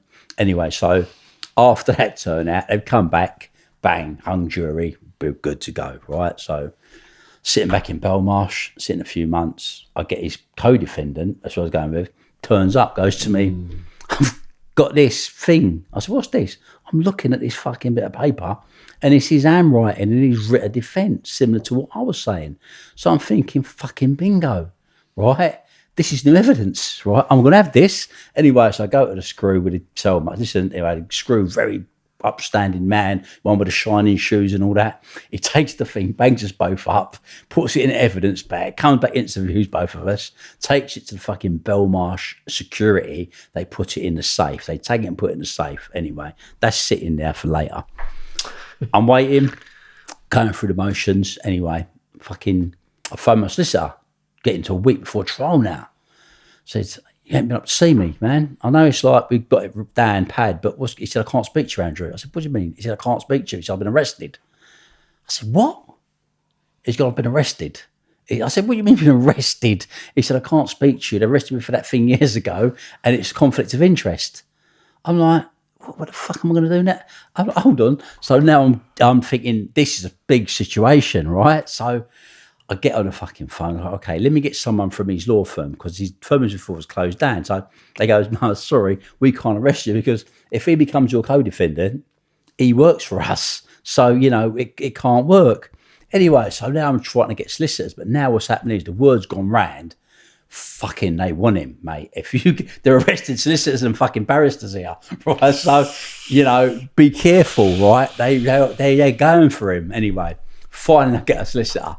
So the solicitor comes, he's all right. He tries, he's a decent enough solicitor. So he's there now. So he's got to digest the case, quick speed and get it. But anyway, so I think, hold on, I've got a secret card. What I've got is, I've got this letter. We can use this as evidence. Anyway, I'll send it to the general app. So I need to get it, got to get it forensically tested and all that. It's imperative I get it. Anyway, keep ignoring, it's Belmarsh, nothing. I go to trial, bad trial, man. Terrible jury. I see what they're like. Fucking judge just opens up on me, you know what I mean? Very nice. The classic speech was, Mr. Pritchard, this man is responsible for dozens of murders, destroying thousands of life. That resonated in my head, right? Anyway, I laugh at the cunt through the glass, right? 15 years, no problem, right? Anyway, I've come back. I thought, okay, letter. You delivered a letter. There's my appeal. So anyway, app for the letter. Now they can't keep blanking me anymore, right? So they come back and say, the letter's in this sealed evidence bag. There's a copy of it here. There's this there, there's that there. Say, lovely, give it to me because it wasn't produced in court. All right, and I asked it in court, I referred to it in court, and he used the letter in the last trial. So it's relevant. Anyway, then I get a thing, governor security comes back. Very sorry, Mr. Pritchard, we can't find a letter. It's gone missing. Now me, all right, Matt and the mobile and all that. So what do you mean it's gone missing? That fucking letter proves I'm innocent. Right? Anyway, the letter can't be found. Now, they've had I ain't stopped. So I've got to Ombudsman. I've started going the whole route. So I've created a problem now. So I'm like, hold on. This is Belmarsh. I'm a category prisoner. We got, 20%? Maybe about 5% on my wing, people live for terror offences. What if that was a bomb-making document? You're going to take it, confiscate it, put it in the thing and lose it. Threat to national security, that isn't it? So I'm punching them now, right, with things I know is going to cause problems. Anyway, it melts down, and the next thing he comes with is we're doing a full inquiry into the letter. But I'm thinking the more they make this letter an issue, the better I'm going to make it sound, and more important I'm going to make it sound, right?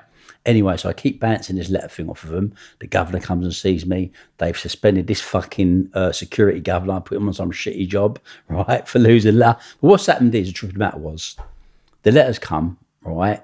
They know I'm tricky. They know the whole thing, I'm on a retrial. And in their heads, they're thinking, right, show it to the police liaison officer, because he's got to see it. He's called up the fucking case officer, and they said, destroy it, right? You know they said destroy it, right? And that's what they do, because they have to do it. You know, I'm a slippery customer in their eyes. They got to do any means necessary to get me behind the door. Once they got me there, you know, it's time, innit? That's the game, anyway. So the letter now becomes a big fucking issue. But at this time, I'm actually doing good stuff in the prison, because the one postcode now is something I've looked at, and I thought to myself, all the kids fighting, all these young people killing each other. What's it all about? This is just madness. It makes no sense. It goes against the grain of every single thing, which, you know, of sanity. And I used to talk to them guys, and one guy I spoke to said, why are you doing this? What is it? The addiction to the postcode thing. He said, because he called me uncle. He said, like, uncle, he said, like, every brick on my estate, he said, I love. I said, but do you own the property you live in? Like, no. I said, so how can you love that? I said, you're killing each other for something you don't even own, right? You don't, you know, you understand what you're doing, right? And I started to really, really get it. And I started to really understand what these young guys were going through and lack of opportunity they had. Do you know what I mean? How shit it really was out there? And I started to resonate as well in myself, the shit I'd done for years and years and years by pumping drugs into this country. And it started to hit me. Maybe if I hadn't been doing what I've been doing for so long, maybe some of them guys wouldn't be doing what they've been doing. Do you know what I mean? And the more I got to understand it, the more I wanted it to work. So we pulled together a team of guys who were known prisoners, who were serving big sentences, some were on remand. And we said, let's have a series of meetings. So the governor, miraculously, the safer custody governor, because I was a listener as well at the time, said to me, yeah, we can do this, you know, but we've got to have officers in the room. I said, no, can't work. We've got to have these guys on their own in the room. Let us talk about how we're going to do this. I said, and then we can then, you know, formulate something that can work, but we have to have confidence because we've got to trust each other and know it's not part of what you're doing anyway. They agreed to it. So I had a series of meetings. We drew certain guys who I thought were brilliant people. My friend Mumbles, he'd brought in some guys. There was a good guy in Nana. There was a couple of really good guys who knew this thing backwards, right? And we put together a group of guys who were going to be the first mentors, but we wanted to add something to it. So we set rules and guidelines, you know. We set rules that what we could do is we could have someone downstairs. So when a young guy comes in and they say to him, which they do say to him, are you part of a gang? The last thing you're going to say is yes, because you're going to think you're going to get a bigger sentence when you go to court. It's like, yes, Your Honour, he's part of a gang as well. So they say no. Postcode gang by nature is enemy on every corner. So when you get to prison, your enemies are surrounding you. So you're going to do one or two things. You either go on and get bashed, stabbed or beaten, or you're going to attack the person first out of fear. So it's constant bell, constant bell, constant bell. It's problems. Anyway, it suits everyone for it to stop. Guards getting caught up in a fight. People who are coming to visit people getting kicked out to visit because the bell's going. Anyway, we had a series of meetings. We've done some very basic common sense factors, agreed to put a guy in there who knew about the gang thing in the reception when they come in, to tell them we know you're part of a gang, sign a compact, had some incentives, Peacock's Gym, give us some incentives to bring in people to do like, you know, special fitness training, you know, talk, stuff like that. And we created a package. Listen, if you toe the line and you don't break what we organise, yeah, you know, you're going to get a good placement if you do get sentenced, and you get all the benefits that come with this, extra gym, stuff like that. It was an incentive, carrot and stick. And then we had to get someone in to help train them with the basic things. I knew someone I'd been working with before, so I brought him in. He'd done like a 3 or 4 day course, and it was the basic kind of, you know, principles of how it works. But it worked because the guys that were picked, cherry picked to do it, were loyal to it, and they knew about it and respected. So it went in, and prior to it going in, never forget, I was in the waiting for a family day visit for listeners, which is a visit you get as a reward. Your family comes up to see you, and all the listeners' families come and you get tea, biscuits, and cakes and shit like that. Generally speaking, I was waiting in the waiting room. My son and my wife was just about to, come through. All of a sudden, I see the governor who had got the fucking demotion because of the thing, put his head around the door. Thought, that don't look good. 2 screws come in, Pritchard getting shipped out. I said, hold on. I've got a family day visit. My family come to see me. You go in there, you're getting shipped out. Anyway, I'm like, what the fuck? I thought I could start kicking off. I'm on a good path now. I'm actually on a good path anyway. In a holding cell, where you going? Whitemore. Okay. For those who don't know what Whitemore is in Britain, the category prisons, you've got 8 of them. Okay. You've got 3 of them, which are holding prisons. That's Strangeways, Manchester, they call it. Wood Hill in Milton Keynes and Belmarsh. Then you've got 5 dispersals: Longharton, Whitemore, Franklin, Full Sutton, and Wakefield. Okay, and that's it. The most dangerous people who are doing life sentences or natural life sentences, or looked at as a threat to any form of society, will go in there, right? And that's where it's sending me, right? After introducing a course which is going to change the dynamics, right? So it's pushing the button, but I'm realizing I have to be resilient. I can't react. If I'm going to change, right, I've got to do it with my mind focused on a clean mind, clean slate. Anyway, I get to Whitemore, and Whitemore's a prison. The madness goes on now. In a way, it's different because people are doing huge sentences. I mean, on our landing, there was 40 cells on our landing, and I mean, 40 cells, there was over maybe 1,200 years, over 1,000 years in sentences, 40 prisoners. Gives you an idea. Yeah, serious stuff. Anyway, benefits were you had cooking, you had a kitchen, you could cook food. We couldn't have oil because there was a prisoner there one day decided to boil up some oil and, threw it all over an officer, and he got melted basically, and apparently he committed suicide because his wife couldn't bear to look at him and all that stuff. I mean, serious stuff. That's a day in Whitemore, do you know what I mean? It's a case of indispersal prison. You need to be on point because it's a question of that night before someone forget to say to them night or whatever they think you've got an attitude with them. They sit in their cell, they fester all night, they make a tool.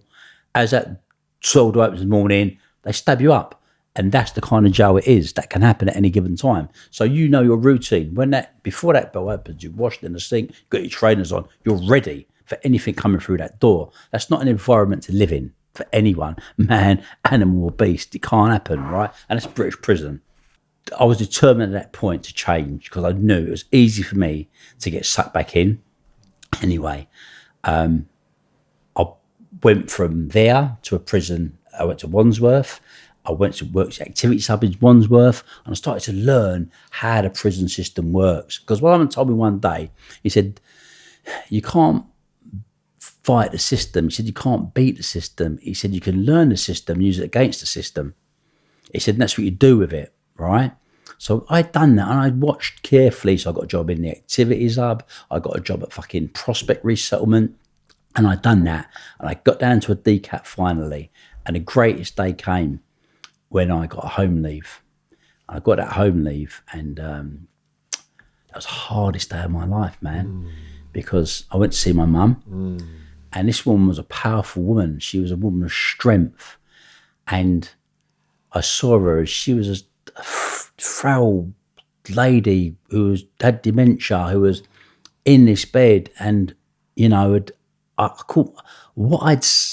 said to myself, I was giving myself, right, best part of 5.5, 6 years away from these people who I love, right? I've done that, right? For what? Why did I do it, right? And my dad, he was a shell of a man. Do you know what I mean? My son's grown up now, he's growing, getting older. I've put Amber through this shit before once on the fucking last time when I was locked up for 18 months, facing 40 years. And it resonated with me. And I thought, I have to change. I'm on the way to change, but I've got to be strong and I can't get sucked back in.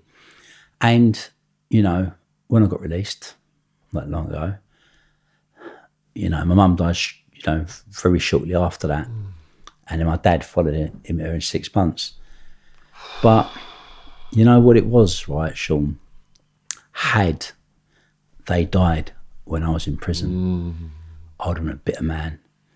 And it frightens me to know that man I would have been, you know, and I feel the man I am now, right? I've actually learnt my lesson. Yeah. Okay. But I learnt my lesson not just about, I got sent to prison, about what suffering I put on people that love me, but what devastation, destruction I caused to people I don't know and their families doing what I was doing for so long and getting fucking away with it. And, you know, I came out of prison, I said to myself, I'm going to change lives. And I made that commitment to myself, and I set up the AP Foundation, you know, and it wasn't a vanity project because my name was Pritchard. It was whatever it's going to be, alternative pathways, positive, you know, attributes, whatever it's going to be. It was something I had to do to say it starts here. And, you know, I went to people that I'd worked with in the industry. I mean, real people with OBEs behind their names, people who are industry heads in the film, in the music industry, you know, social marketing people of real credibility and stature. And I said, look, I'm doing this, but I need your help. I need you to come on this journey with me because I'm going to show you what's really going on. And they stood behind me, man. I mean, Donald McIntyre, this man was doing a documentary about me. And don't get me wrong, it was a good documentary at the end. But, you know, this guy is a journalist and he put himself up as a trustee. You know, I've got Martin Myers. This guy's a film executive. I've got Mervyn Lynn. The guy was vice president of Sony Records. And there's a list like that of people who have all put their self on the line for me and for this foundation. So for them alone, I have to stay loyal to what I'm doing, and I will. And it'll be successful in what we do. So on that note, you know, that's the first thing. And everything else falls into line because I've had a life and I've done many things. And I sat down when it came, everything was experience and everything I learned and I studied, you know. And when I sat down and I got knocked back towards a film, I thought, I'm going to write it. And I sat for 5 years and I wrote a manuscript, not a manuscript, I wrote my memoir, okay, of this life, okay, and this journey. And that is a historical document because what we spoke about and much, much, much more lies in that document, you know. And the time is right with everything with Black Lives Matter, everything social awareness now. Whoever takes that now, okay, in its hands of very good people, understands the story and the price which was paid, not for me, but for those who came before me, okay, and those that come after me. So that's one part of my journey, you know. We set up a bus project, you know. I want to get into community. I want to get to these kids. I want to let them know, listen, this ain't a life fit for a dog, yeah. And I don't want to, you know, there's 40,000 kids, okay, up and down the country in gangs. There's 4,000 young people in London that are out on county lines. That's what they say they know. That's probably doubled, right? And I'm just saying, if I can give anything back right now, yeah, and if I can take any experience, because don't get me wrong, I could have been incredibly successful. I know this and that, whatever I choose to do, because I just didn't stay around it long enough. Okay, I got tempted back because of this addiction called smuggling, called organised crime, called criminal lifestyle. Okay, that's what has to be told, but you can only tell it with the lived experience. If you've been there, you've seen it, done it, you can talk to people and they have to listen because there's nothing new you're going to tell me that I haven't seen with my own eyes. And we're bringing in people, young people, guys I was in prison with, and I want all these people, I want all these guys to get a living, delivering this stuff, you know, and teaching young people and old people as well, because people are 40 years old and still going to prison for the first time because they're disillusioned by this lie that we're told. But this life, right, is shit, okay? Friends that are supposed to be friends aren't your friends. They will turn on you at the blink of an eye. People that you believe are so great and they're living such a great life, it's all a facade. It's not real. My mum said to me years ago, the building society doesn't own my house, I own my house. The leasing company doesn't own my car, I own my car. The bank doesn't own my business, I own my business. Okay? Ownership, take pride. Okay? I'm giving a call to action, right? Anybody who wants to help us at the AP Foundation, come on board, give us your skills, give us your time, volunteer, administration, editing, give us that. Let's call it a social responsibility. Get behind it. It's a movement. Do you know what I mean? And it's what I believe. I'm a passionate person. I can't help it. Do you know what I mean? During this interview, I felt tearing up a couple of times. I'll be honest with you. Do you know what I mean? And that ain't me, right? But, when you talk about something that stirs emotion, you can't help it. We're human beings, right? Because if we're not human beings, we don't live in a humane society. And some of the prisons in this country, some of the things that young people are going through in this country, it's unhumane, my friend. And if I have to be the stand or one of those people that stand up and say it, I'll say it at any cost. So I guess that's where it stands today. You're an extremely capable person. I was thinking all the way through, just if you applied that brain to these other things, and now you've got the spirit of your parents driving you through this mission, which makes you unstoppable. And people out there who are watching this have just seen 4 hours of such a powerful story, man. I mean, I was feeling like tearing up as well, especially when you talk about your parents. People are going to be blown away. We're going to have all your links in the description box. How can the people watching this actually help you, contact you? And look, AP Foundation, www.apfoundation.co.uk, Andrew Pritchard Media on YouTube.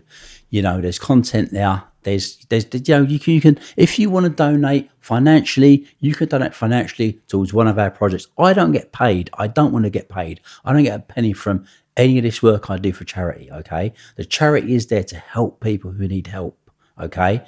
So if you can do and you can help, little or small, you can put towards a specific project and you know where that goes, how that's being spent, okay? If you can give your time, if you can help us and we can get a phone line together that parents can call if they think their kid's getting involved and they can get advice, just peace of mind, or a child or a young person's distressed, we can help them and get them out, remove them out of the area. We want to do that. It's a call to action. We want to be in a situation we can create housing trust that people can be moved if they're in distress. We want property owners to come and say, come on, let's deal with this thing. Let's get involved in social housing. Let's make a difference. Not saying the government aren't capable, but they're not doing it if they are. Yeah, don't get me started on the government. What I'm going to do is put a link in the description box also to Kieran Proverbs' YouTube channel, because it was Kieran Proverbs who arranged this interview. And how did you meet Kieran? Amazing guy, Kieran. Amazing guy. I met Kieran at Whitemore. When I was down at Whitemore and stuff, it was a good little group of us. When I arrived in Whitemore, funny enough, I'd arrived and Curtis was in there. And as soon as I'd arrived in there, they dropped me in Curtis's cell and they moved Curtis across to me. And then what they were doing was, I noticed it. They were literally, because Curtis is double A prisoner, so they moved Curtis one cell, they moved to another. Anyway, that was kind of the psychological bugging game, obviously, they were doing at Whitemore, And Kieran was on our wing. And, basically, we used to have a food boat, used to cook and stuff like that. And Kieran's a nice young guy, and he's like, very, very positive. You just feel the positivity about him. And then I'd moved across to Red Spur with Snaps and a few of the other guys and stuff. And then Kieran, there was an incident, basically. I don't know if Kieran talks about the incident with an officer. Okay, well, there was an incident anyway with a prison officer, basically. And Kieran and a couple of other guys who were over on Blue Spur got shipped over, And I said, and then obviously Kieran got shipped out. I think he got his categorisation. I was still left at Whitemore. But, I said, a wonderful guy. And, since he's come out of prison, I'm so proud of him. He's like a son, isn't it? Yeah. Do you know what I mean? And when you're a person of my age, I look at younger people and I think, you've got your world in front of you. So whatever you're going to do, I want to help do that. Do you know what I mean? Because his voice, and lots of guys like him, all right? And I met lots of guys like him in the prison system, have got voices. And to the degree, I'm watching people waste away doing 20, 30-year recs, 40-year recs. And you know what? Some of these guys are changed after 5 years, 10 years. Why don't the government just say, listen, you can buy some time back, but you get actively involved in helping the youth because they're still at the age they can be voices. Do you see what I mean, Shaun? And if those guys put their word out there on the street and let them know it's all a lie, it's a fucking lie, you're told this lie, you know, that it's so great and it's so wonderful. And the worst thing is this: those kids that are killing each other, I say kids, big people, killing each other on the street with all this stuff, when they go to prison, they go to dispersal, it's all squashed. It's all squashed. They're all eating together on a food boat. But guys out there are still out there killing each other based on those grievances which have already been squashed. So their voices should be heard. You know, that's just common sense. Yeah. Like any other thing, you know, drugs in prisons. Why is it drugs in prisons? You know, it said to me, I said to them, I'm a drug trafficker. I want a course to reduce my risk. They looked at me and said to me, we don't do any courses for drug traffickers. I said, but wait, you've got courses for addicts and then they're expensive courses. Then they do those 12-week therapy courses. Then you release them back on a wing for the drug dealers. Someone selling drugs or trafficking drugs, the best place to do it is prison. You're going to sell it 5 or 10 times the value of what it is. You've got an incredible market for it. You've got loads of customers. They're just coming up from the rehab, right? And why don't you have that? And she said, we've got money management. I said, I'm pretty good at managing my money. Do you know what I mean? Right? So, you know what I done? I sat down and I wrote a course. Wow. I wrote a fucking course, man. I sat down and I done it because I knew it needed to be fixed. And if you're not going to fix it or even attempt to fix it, we'll do it. I don't care. I don't want a glorious medal. Just get on with it. Do you know what I mean? You know, and that's what I'm saying. There's common sense solutions to these problems. And, you know, it's all a lie. The game is a lie. You're told this thing. You buy into this thing. You think it's great. You think it's glamorous. And it will only end one way. That's prison or death. And the whole war on drugs is a lie as well. And that's why our mission on this channel is to end the war on drugs too, because it creates this policy whereby worthless plants are more valuable than gold and the whole world is flooded with drugs. And we've got everything from knife crime in London to hundreds of thousands dead in Mexico. So it's a sick world, man. Yeah. And the reality of it is, you know, I hope you've heard it on a story today on a level that the game is played. Because that's the level that this game is played. Yeah. You know, as I said, these kids are cannon fodder. They're cannon fodder. The game's played at a very high level, you know. And as I said, you know, it's not good. The kids are cannon fodder and the money keeps flowing no matter who gets arrested. Private prison contracts, tens of billions a year. And every occupation that money comes into contact with, people get corrupted, and that's what you've demonstrated. And I told today. you that corruption. You know, it's not a corruption. I hear kids in prison. They're talking, you know, the police officer forgot to tie a shoelace, so it's an appeal, or you know, he didn't write my name down properly. We're talking about hardcore corruption now. Yeah. We're talking about these are hard police, and the hard police are the police that have to come and get me because those police cannot be, you know, a guy with a uniform. If you want to get me, you need to think like me. And when you get someone who's so close to the frigging wind, it's not hard for them to fly over. Yeah, yeah. So if you've enjoyed this video, then please go down, support Andrew with his links. He does have his channel. I'll put his channel down there, put Kieran's channel down there. Huge thank you for all the new subscribers. Subscription logos in the bottom corner of the screen. Huge thank you to Joe and James coming out to Andrew's house and sitting here for hours filming this evening. And biggest thank you of all to you, Andrew. Thanks. Final shameless plug. Here's the book. The book, basically, this particular book, I took it out of publication in 2017 because I felt this was, you know, I felt basically it sent the wrong message. But from that book, basically, all the money raised from it, okay, minus obviously what Amazon take, goes to the charity, and that goes specifically for courses to be written and developed and delivered around young people or people who are involved in drug trafficking and want a way out of it. Sweet. All right, give us a hug, man. Cheers. Cheers. Absolutely mind-blowing.